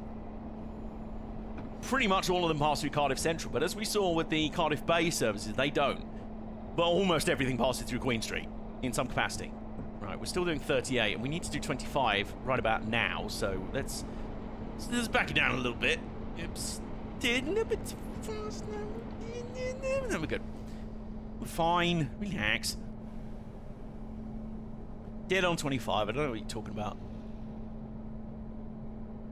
I don't think I went down to Penarth when I was... because I only had the one day. And like I say, most of it was spent wandering around Llandaff being like, oh, Matt Smith was here. Oh, Karen Gillan was here. Oh, oh my God. Olivia Colman. Because just... people almost forget that Olivia Colman was in that episode of Doctor Who as well. One of the greatest actresses ever. Complete national treasure that she is. And who's also in Hot Fuzz as well. Have a bit of girl on girl. I love that. Every so often I'm like, she's a critically acclaimed actor now, Olivia Colman, and yet every so often I'm like, oh yeah, she was in Peep Show and Hot Fuzz and stuff like that. Not that there's anything wrong with that, it's really cool. Right. Went to 116. Is that a 150 or a 150? That's a 150 coming in. You tell that because it's more than one car. But again, you do sometimes get some funky formations. Like, especially in, like, decades past, if there was every so often, if they were like, wow, this train's going to be pretty busy, we might need to add another coach onto it. They just chuck another unit on, and it's just like, is this compatible with that? Yes, do it. It's like when I went to the North Norfolk Railway recently, they had one steam train running. Funnily enough, it was when the temperatures really started going up again, but where I was staying on holiday with my family in Norfolk was due to get to about over 30. But up on the coast at Sheringham, where the North Norfolk Railway is, it was a good, like, 7 or 8 degrees cooler. So I was like, well, may as well, and then go up there and ride the trains while I'm at it as well. So they were running one steam train, and again, the crew on that footplate of that loco, goodness me. And they were also running a vintage DMU, which was comprised of, it was one Class 101 car and one Class 104. So it was like a mashup of two cars from different units, as it were. But they were perfectly fine to work together. It was just a funky combo, because you went to one end of the train and then you went to the other end and they looked different. You're like, oh.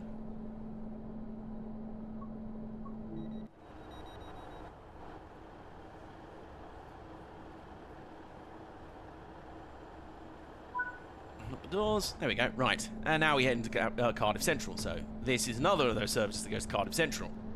So we're 3 from 3 for Cardiff Central tonight, 2 from 3 for, 3 from 3 for Cardiff Queen Street, 2 from 3 for Cardiff Central. That's what I meant to say.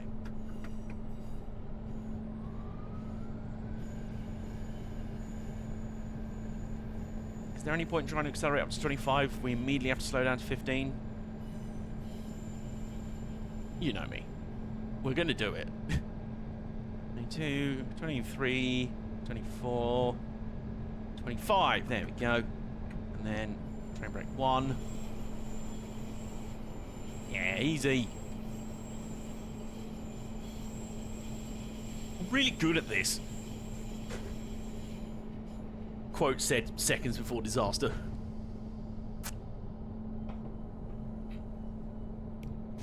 Yeah, I think what we'll do, if it's alright with you guys, is we'll do this run, and then we'll do the Class 37 run, which is only about 10 minutes or so.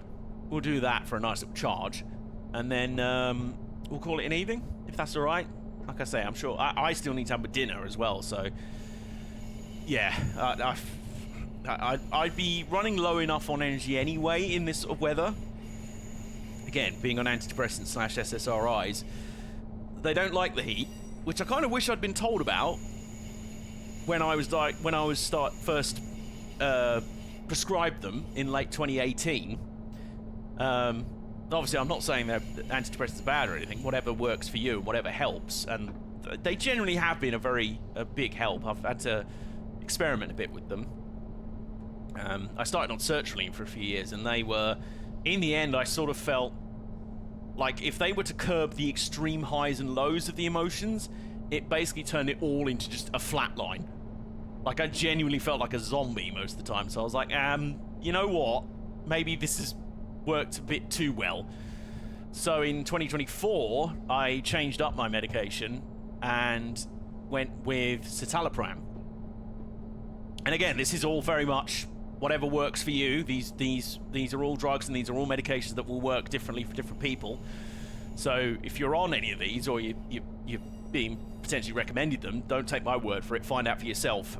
But when I went on citalopram, I'd been recommended it by a few people I knew, and I went on citalopram, and I swear to God, it was basically 6 weeks of near constant panic attacks every single hour of every single day. It was horrific. And they were like, obviously the doctor was like, okay, give it like, 6 to 8 weeks before, to let it, your brain adjust to it and everything and let it settle in. And after 6 weeks, I went straight back to my GP and was like, no, I can't, this is not, this ain't working. And as the doctor that was there who saw me said, she was like, well, you've given it 6 weeks and they've not made you feel any better. They've made you feel a lot worse. So let's get you off them, shall we? And then I settled onto fluoxetine, which is actually, fun fact, what my mum has been on for quite a few years. And I figured, well, if my brain is going to be similar to anyone, it's probably going to be my mum. And so far, touch wood, fluoxetine's done all right for me. It's been okay. It's not like a miracle cure-all, but it helps, you know, and it helps. And that's the most important part. But one downside of being on SSRIs or antidepressants in general is that they don't react well in the heat. And the first time I found out about this was from a post on TikTok, I think it was, in 2020. Or it might have even been later than that. It might have been like 2021. Having been on them for like 2 or 3 years, and I was like, why am I so much more tired in the summer now? I used to love the summer. The sunshine was like, I'd have full of beans, I'd be full of energy, and I'd be full of joy, and I'd be like, oh my god, this is my time of year. I love this. And then I was like, ugh. So, yeah. You have to be careful of that. Kind of wish I'd been told about that.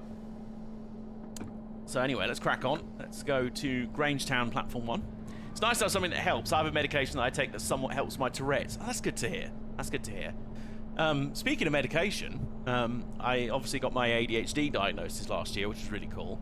And then I proceeded to go on to another waiting list for potential ADHD medication, which was almost as long again as the waiting list had been for my assessment to begin with. So I was like, well, okay, let's just put it to the back of your mind. It'll happen when it does. And the assessment, the medication review, whatever, is happening next week. So that's pretty exciting. We'll see how things work out there. Because I'll be honest, one of the big things, like, obviously having the diagnosis of ADHD has really helped in a lot of ways, because it's like, I know for sure. Before, it was like, I'm pretty certain. But there is something very powerful about knowing for sure. And there's a lot of things I've been able to do in the meantime to help out. But also hearing how powerful medication has been for a lot of people, including some very close friends of mine who are also ADHD, has really made me go. Like, people have said to me, like, it's amazing. I can just get up and do things. And just get on and do things normally, like a normal person would, and just do this and go from one task to the next. And I'm like, that is all I've ever wanted for my entire life. So, I've been pretty, if it's at all possible, I've been pretty keen to be like, okay, I want to try some of this medication. This might be what really helps above anything else. So, we'll see. We'll see. And obviously, that's with the proviso, again, it's whether or not medication is right for you, and whatever medication is you need, and whatever medication works for you. Like I said, with the antidepressants, there's different ones to try out. Some may work better with you than others. Everyone's brains are different. So, meantime, we are about half a mile away from Grangetown.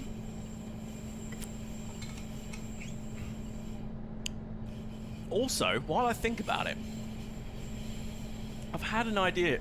ADHD meds help me a lot, but they also make you sweat more, which isn't great in the heat. I will be very honest, I sweat easily enough in the heat. So, I don't know if I just wouldn't sweat anymore because I already sweat a lot anyway, or I'll just be like drowning. But we'll see. Again, we'll see. But it's good to know that they've helped you a lot. I didn't actually know you were on ADHD. Not you were under any obligation to tell me. But yeah, I have heard from several friends of mine who are on ADHD meds, and they'd say it's been incredibly helpful. Just, again, just to be able to just function and do stuff, and your brain works normally without simple things being so much hard work. Like, I try and describe to people how my brain works. For years, I just thought this was my autism, or just how my brain was. But it turns out this is probably an ADHD thing. I always described it like my brain was like a sort of broken radio tuner. So most of the time it would just be playing static or white noise. And then every so often it might just sort of tune in enough to a radio station that I can hear something. I can't control what it is. And then every so often it will just randomly tune in perfectly to a random radio station. Can I control when that happens? No. Can I control what radio station it hyperfocuses it fixates onto? No. So, that's kind of what it is. And, you know, in many ways, the way people describe the ADHD meds, it's kind of like being able to control the radio tuner. So that, to me, like, just being able to do that would be incredibly powerful. Anyway, we're at Grangetown now. Oh, we're dead on time. Look at that. Almost spot on time. Whoops. If I stop at the right place. There we go. That's a pretty little station as well. Look at this. This is lovely. Almost 4 years now. Oh, well done. Oh, congrats. It almost sounded a bit patronising. I didn't mean that. So it's like the Gran Turismo randomizer in your head. That's a really good way of putting it, Mike. That's a really good way of putting it. It's like the Gran Turismo random prize draw, but you can't control what you're going to get, and most of the time you get a pink Yaris. Rather than the Formula Gran Turismo that you wanted. Not that there's anything wrong with the pink Yaris, of course. But you know what I mean. So was it 4 years ago that you were diagnosed, Ninjalicious? Or was that 4 years ago since you started medication? Or did they both happen at the same time? You're thinking Calsonic Skyline, but your brain lands on the beans colour Nissan Cube. Bruh, do you know what? That clip came to me the other day randomly. I just randomly in my head, I just thought, beans. It's not even beans green, it's just beans. Thank you, it was a proud moment. What's that? For when was it when you started, when you got diagnosed or when you started medication? Nope.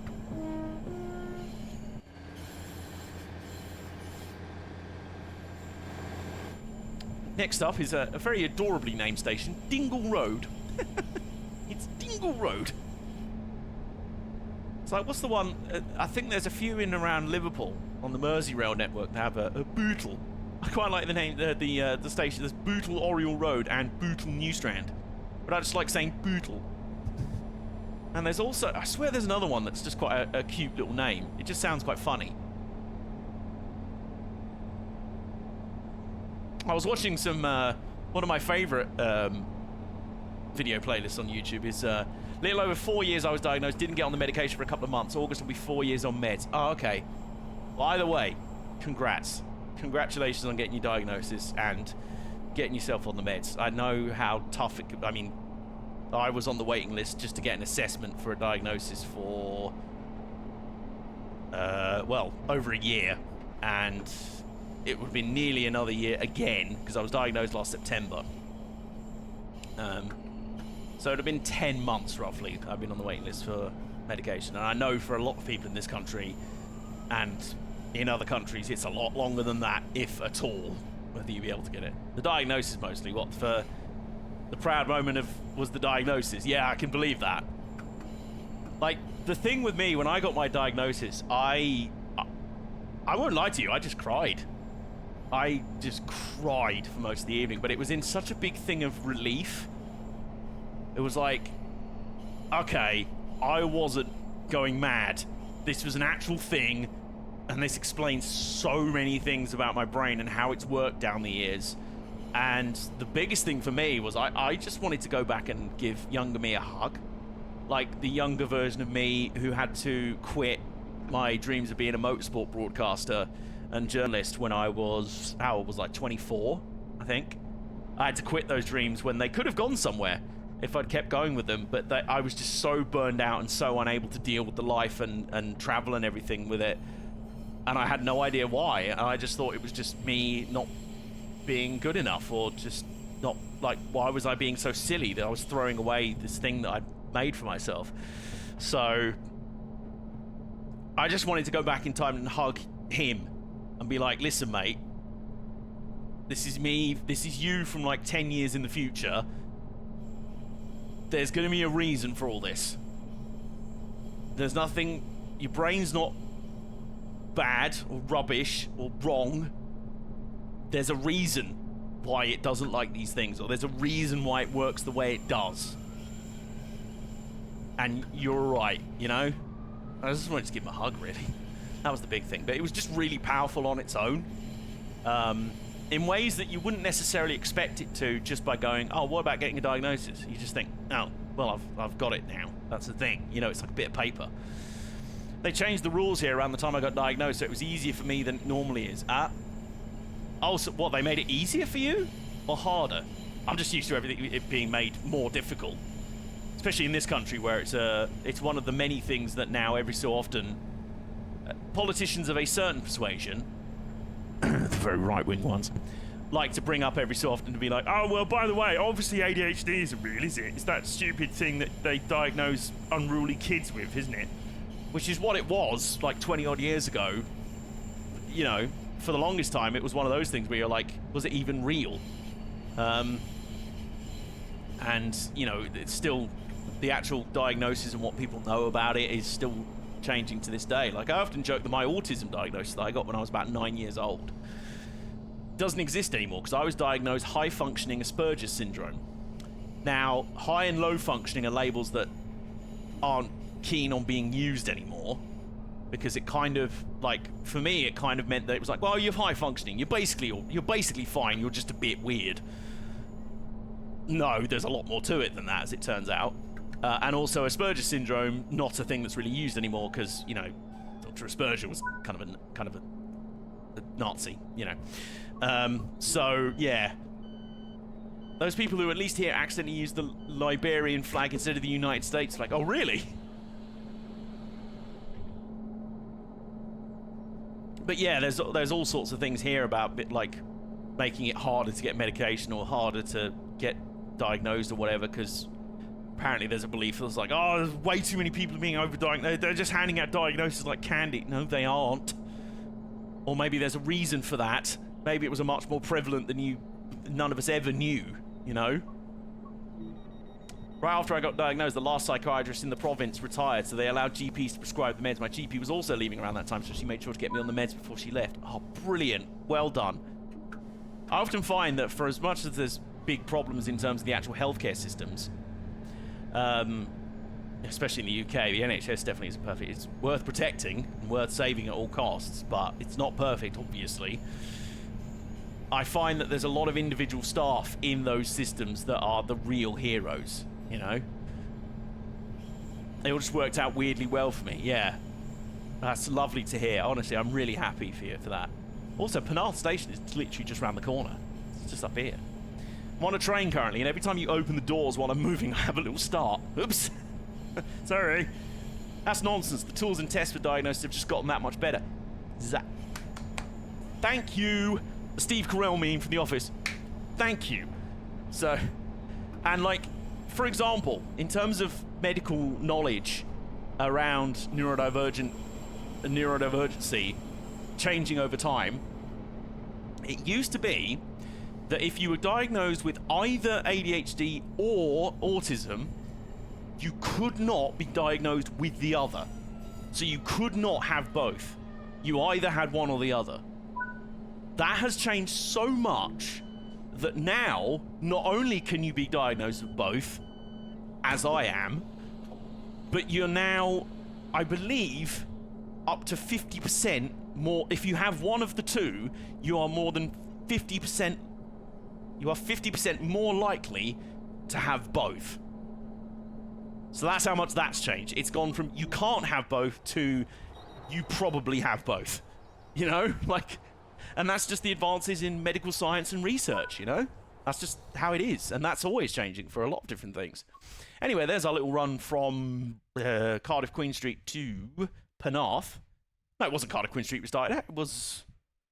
Oh, where was it? Heath High Level. That was it. Well, the train actually started at Caerphilly. That's like how my Tourette's is technically in a way on the autism spectrum. At least that's what my doctor told me. I've heard about that. And honestly, the crossover with, like, in terms of autism and ADHD, to the ones I know the most about, obviously, there's a huge amount of crossover between the two of them. So it makes total sense that you're probably more likely to have both if there's so much that crosses over between the two of them. Also, I never got round to explaining my idea. And I will get to that in a minute. My GP gave me a self-assessment to bring back. I was very proud of myself for remembering to fill it out and bring it to my next appointment. Got to the appointment and realised I'd grabbed an auto parts store receipt instead by mistake. We still did the self-assessment, but I don't think she really needed it after that. Ah. That is wonderful. That is peak. That's such ADHD energy right there. That's great. It's like when I had my assessment, I did that thing in the like days beforehand. I was like, what if I have the mask too hard and I don't actually come off as actually having it? Or, you know, you worry that you've spent all this time and some cases money to go through the process, and then it was all for nothing. You don't actually have it. I think within about 15 minutes of talking to my assessor, who I believe was also autistic and ADHD, so she knew what she was talking about, she was like, the way we were just talking, she was like, yeah, I'm pretty confident. I mean, we'll go through the full test, but I'm pretty certain. I'm pretty certain. My obsessive love for aircraft is definitely one to note on having autism. Yes, I can imagine.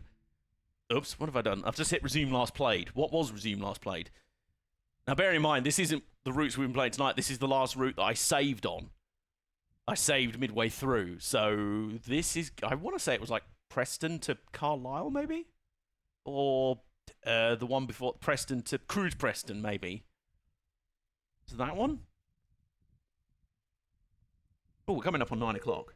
Well, we basically are at 9 o'clock. So, yeah. Oh, it's this one. I want to say this is Milton Keynes to Crewe. There we go. It's the Evero. Class 805. There we go. 110 miles an hour. Anyway. So, moving on. Tourette's is also like that in a way. Like, if I constantly try and hide it, it will get worse, like a negative feedback loop. Yes. Neurodivergents are good at spotting each other. Yes. Yeah, just a bit. Oh, hello, a superior train. Are you insulting my beloved sprinters? And the pace as well, but also I can kind of understand that. Anyway, to the trains. Right.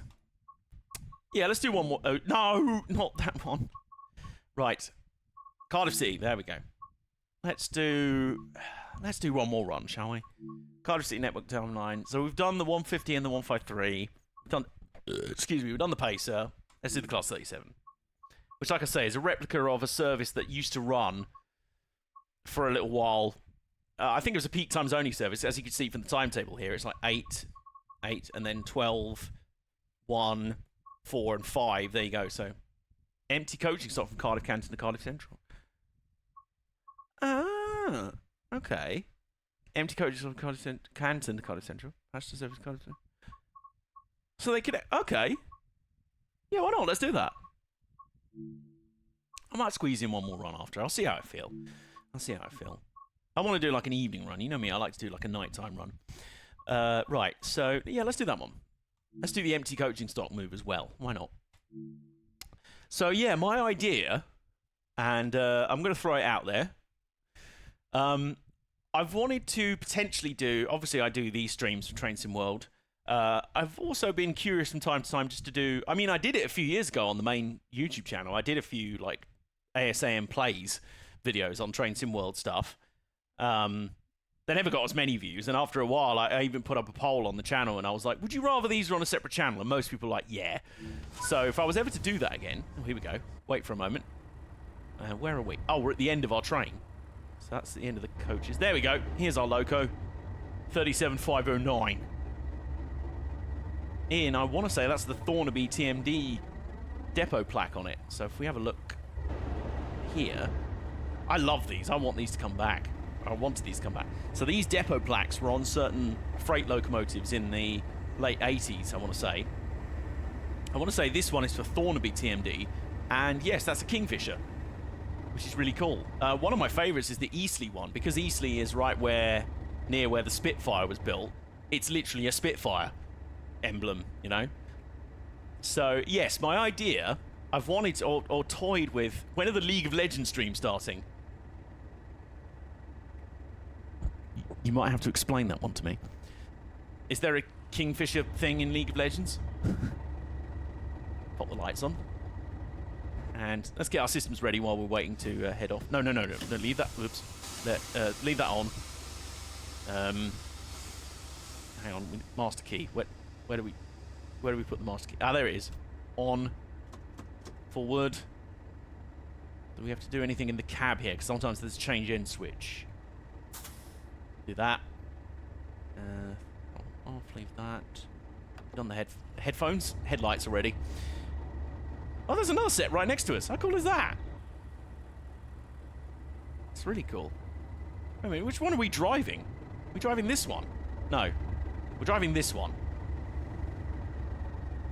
I've turned the lights on it and everything. Oh, there's two of them ready to go. That's cool. But yes, my idea would be to do... I fancy doing maybe if I was to do any, like, train sim or train game Let's Play videos, I'd sometimes miss doing Let's Play videos because they were nice and chill. And there's especially a trend now. Stop at location Cardiff Central Platform 6. I think I can do that. Honk. Break off. And...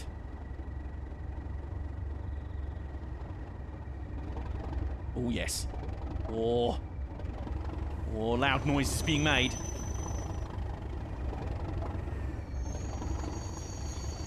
Loud noises being made. So there's a grinding as well, is there?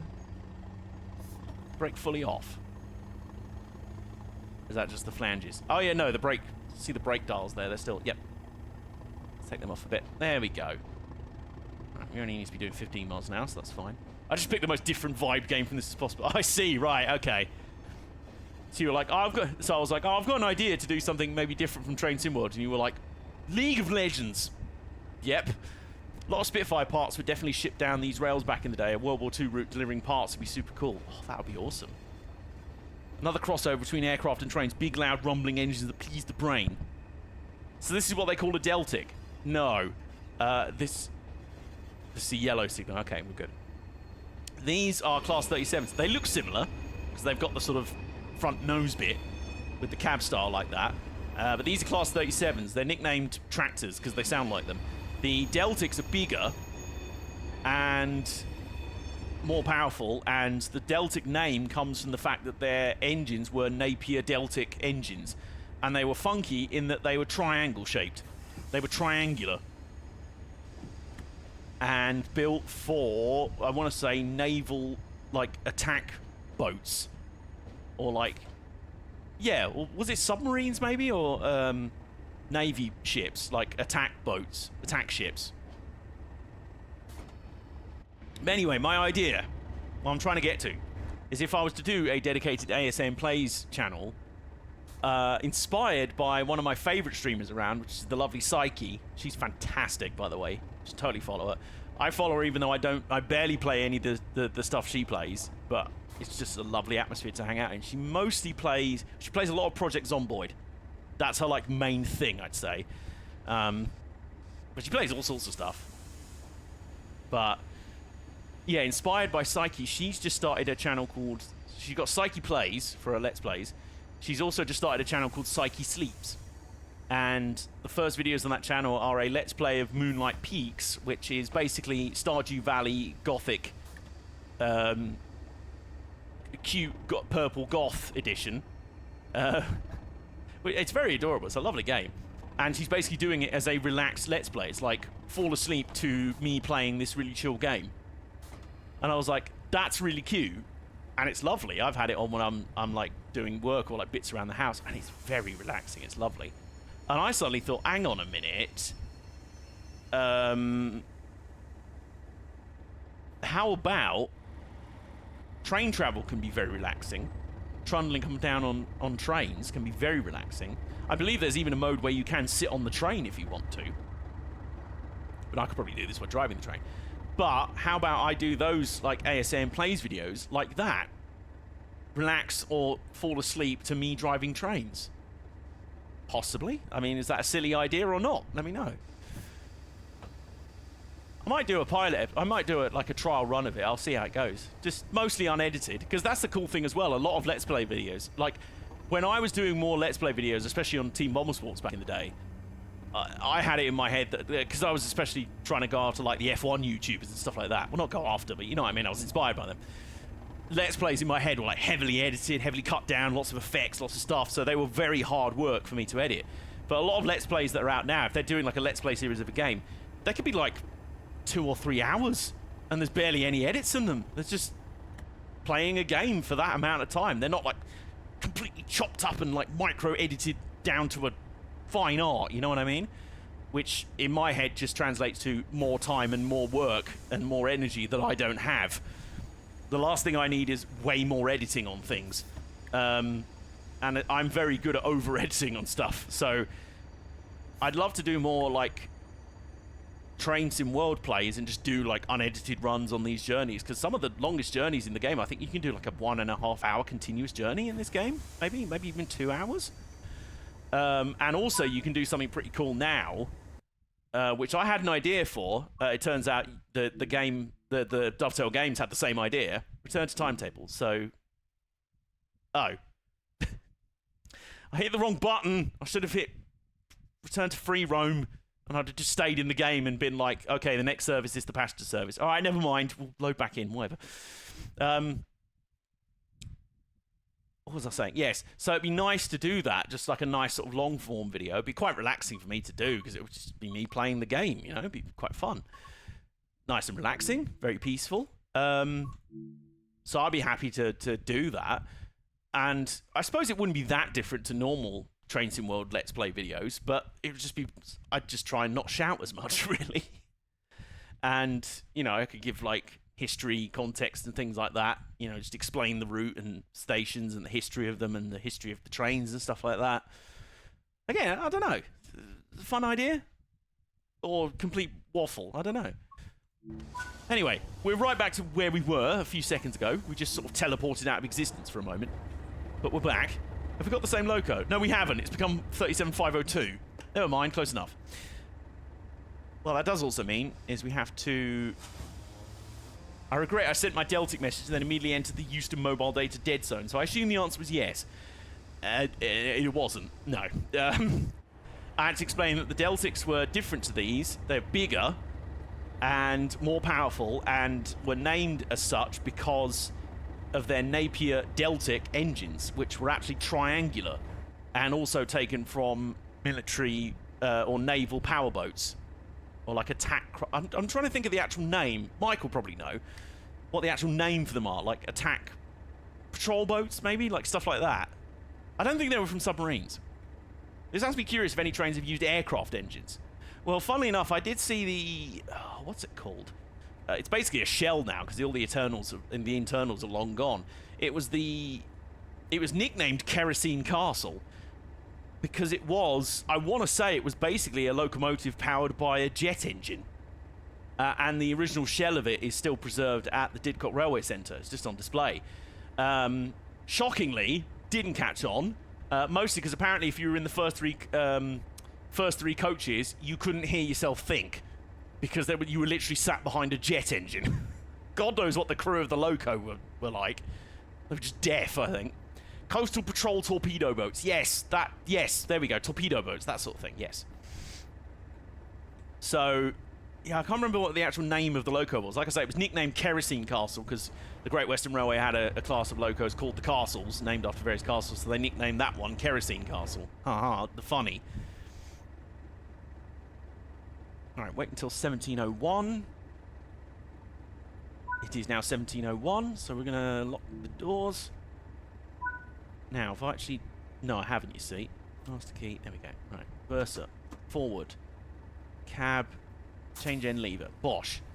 And now. That's coach. There we go. Let us, as a man once said, bring the noise. 1701. What is this? Star Trek?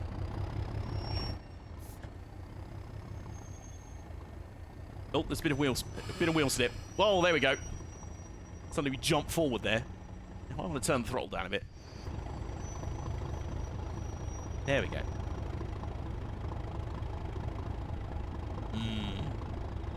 37 rumblings. 37 rumblings are very good. They're very nice. Alright, throttle off immediately. Because we're actually going downhill a bit. Because we're going up to Cardiff Queen Street. So we're going to be climbing up that steep incline in a minute. We can see it. It's just in front of us. But this bit is actually... From this direction, we're going down. Oh, excuse me. Oh. As I said, this will probably be the last run of the night. Yeah, probably will, actually. Right. Well, we've got the green signal, so that's fine. Now, let's pop a little bit of throttle on, because we will be going up 2%. That's the inside of the loco, where there's apparently nothing. Not sure about that. Excuse me. Oh, we've got a pacer coming the other way. Bit of a contrast in traction there. Hello, donkey. The SVL turbojet built by the Soviets in the 1970s. As in, was this a locomotive with an aircraft engine in it? I want to say maybe the kerosene castle was called the Turbomotive. I think. Maybe? Oh, it's still slowing down, actually. Let's pop a bit more. Pop a bit more throttle on.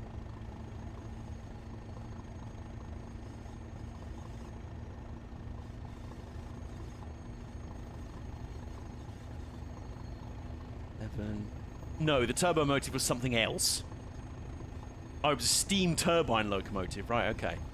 I will find out the actual name of the kerosene castle. A locomotive with 2 jet engines bolted to the roof looked ridiculously Soviet. I love the fact that just you saying that, I know exactly what you mean. A bit bodged, a bit brutalist, a bit wacky. I'll send a pic in the Discord. Excellent. And in return, I will...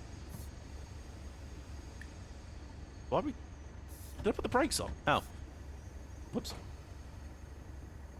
Because these are vacuum brakes, I want to say, they work a bit differently, so you sort of build up the air pressure. So, let's actually give it a bit of beans, because the station's just over there, but we're barely doing walking pace, so... Let's give it a little blast, shall we? Nice, nice. I do remember speaking to some of the Dovetail Games crew, and we were talking about the process of actually like scanning locomotives and getting them in the game, and they said how sometimes if they're dealing with especially a preserve loco, you kind of have to go with what you've got on the day. If you're booked in for like to record the sound and stuff and scan it, then it's whatever it is on the day. And they admitted that the Class 37 doesn't sound quite as spectacular as it probably should in the game, because the day they got the one, I want to say it's one of the ones that lives at the Great Central Railway. It would be the 37-7. This isn't a 37-7, but it's close enough. It's fairly close in terms of subclass. When they got that one, it wasn't running particularly well on that day. It just so happened to be not running particularly well, so it does sound a bit flat. So the 37s in this game do sound a bit flat, because the one they recorded just so happened to not be working too well on the day they recorded it, but they had to go with it. So hopefully at some point they can re-record it, or we'll get up somewhere and re-record it with a 37 that's feeling a bit better on the day. But that is, of course, easier said than done. That's time and money and equipment you've got to take somewhere and all that stuff. Right, wait till 1706. I can do that. Kerosene Castle was BR 18,000. BR 18000. Yes. I'm trying to remember if it had another name. Say it's not the Turbomotive. The Turbomotive was something else. Like it had an official name, you know what I mean? Because Kerosene Castle was a nickname. Right, not the doors. Clonk. There we go. Now, Heath High Level Platform 2. Yeah, this is only a short run in this game, because I think the real one ran all the way up to Rimney. Which, having visited Rimney now and said how much I liked it, doing it behind a Class 37 would have been amazing. But, whoops, steady on. There's quite a lot of power in this thing, and it's quite light, so it's very easy to wheel spin. So, there we go. Just be a little gentle with the throttle. Wind it up a bit. There we go. There we go, you see? I was going to say, once we leave Cardiff Queen Street Station, you do at least get a good run of 65 miles an hour. Well, you get a good little run of speed. Is this another pacer? Going the other way? The other way?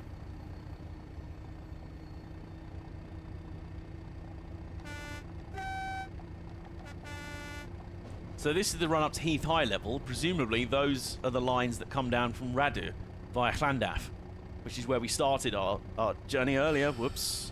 Steady on. Can't go 65 quite yet. Nope, now we can. Right. Okay. My lords, and other such train nerd noises. Let's go.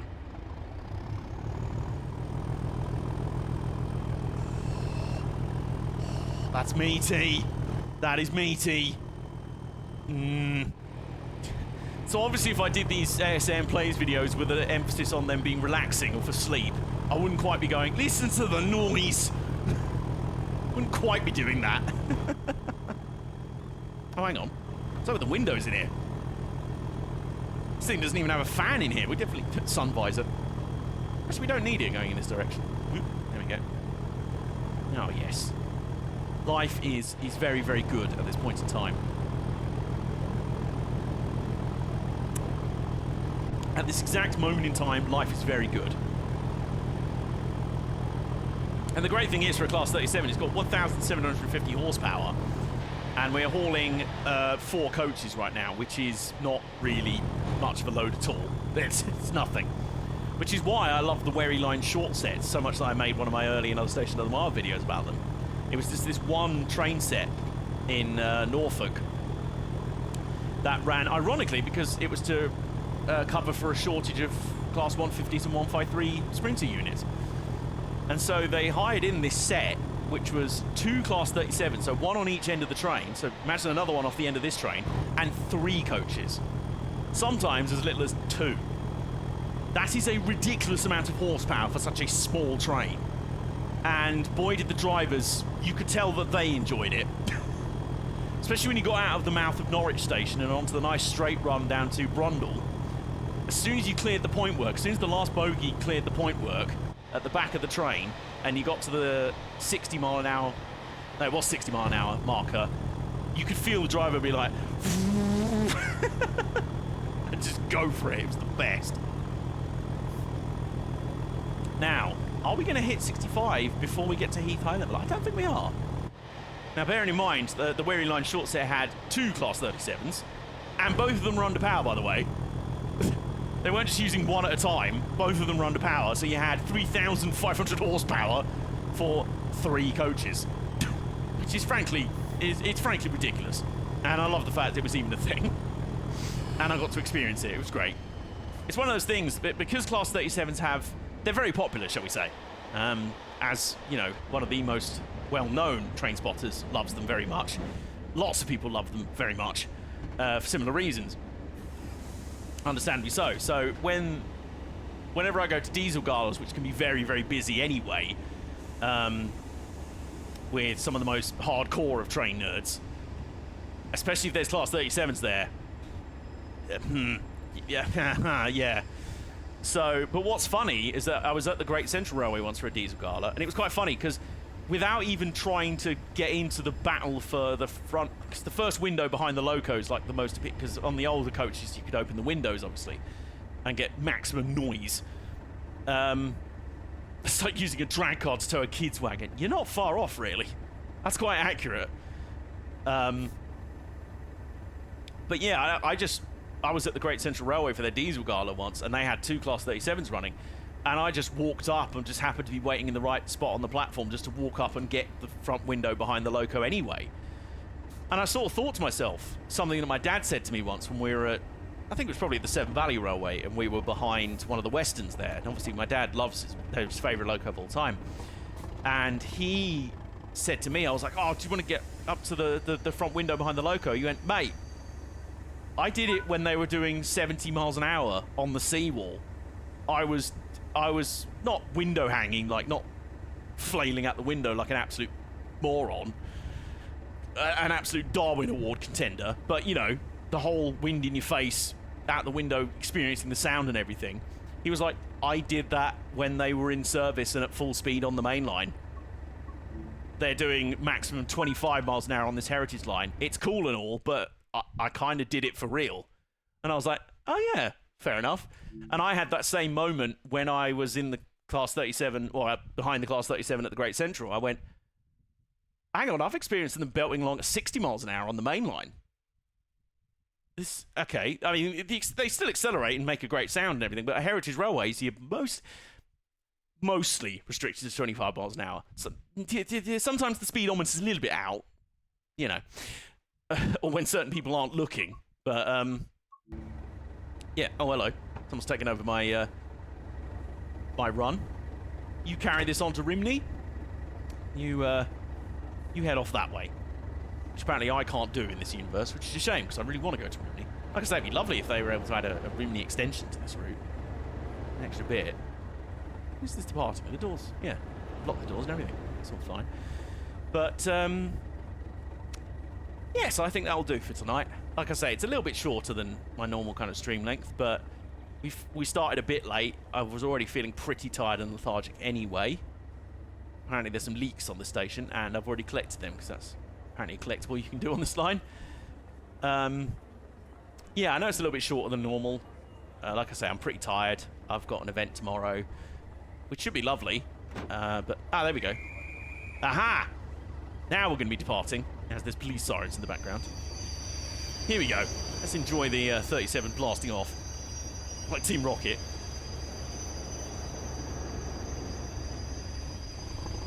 Ooh, there we go. Some burbling. Nice, tasty, nutritious burbling. Very nice. Alright, they're all heading off. Like I said, up to Rimney. And that'll be where we finish up today, I think. So, thank you for hanging out with me tonight. Like I say, I appreciate it was a bit short notice, and I appreciate it's a bit shorter than normal. And you'll hopefully understand why. But it's been lovely. I'm glad I still did it tonight. I was, especially when, you know, prep for the stream was pretty stressful and wasn't working out, and I'm like, is this one of those where I'm like, should I just long it off? No, I'm glad I did it. Still fun as always. Thank you. I'm glad I did it. Glad I did tonight. Hopefully going forward, streams might be a little more regular. Like I say, I'm just sort of working my way back up to them, like maybe doing one a week or so. And we're just working up to them, really. So, yeah, that's kind of the schedule right now. I don't want to detract from... My main focus is still making videos. As many people joked on the Greatest Gathering video. It was like, oh, well, hopefully we won't be waiting another 4 years for the next video. I'm like, no, that's not the plan anyway. So I'm working on those, and yeah, we'll see about streaming a bit more regularly, like once a week at the least is what I'm hoping for, and then we'll take it from there, really. And if I'll probably ask about the ASM sleeps videos in the Discord as well, which I'm sure most of you are already in there. So yeah, I think that's about it, really. I'm just gonna have a look and see if anyone happens to be streaming at this time of night. Suddenly my face is lit up because of my monitor. No, that's Blue Sky. Twitch.tv. Is anyone doing a stream? Do you know what? There's a few people. There's a couple of people, actually. Shall we... We can either visit friend of the channel Skinity or other friend of the channel Tori Umai. Should we go Forza Horizon 6 or The Quarry? I'm going to make the decision to go Forza Horizon 6 because I prefer racing games over horror. So, raid T. Shall we? Has that worked? Yes, it's worked. Lovely. Right, so we're going to pop over to Tuskinity and hang out over there. I'm just going to pop... Yes, I know. Hop on the stream and have it on there. So we're ready for raid to go through, or I can watch it happening. Horror before bed is not the move. I did that last week. Yeah, exactly. I'm not feeling that myself. So thank you very much for hanging out. Thank you for choosing to spend your Friday night with me here. It was lovely and relaxed. It was very peaceful in what has been very warm, unrelaxing weather lately. So I hope you're able to stay cool, and I hope you have a lovely weekend. And like I say, next week we'll hopefully be back with another stream, and I'll let you know about future videos going forward. And you'll probably be seeing some pictures from tomorrow's Model Railway show as well. Some small trains. Some small trains. You might even see some chronicles of small trains, if you get my hint. But for now, good night, and have a lovely weekend. I'll see you soon.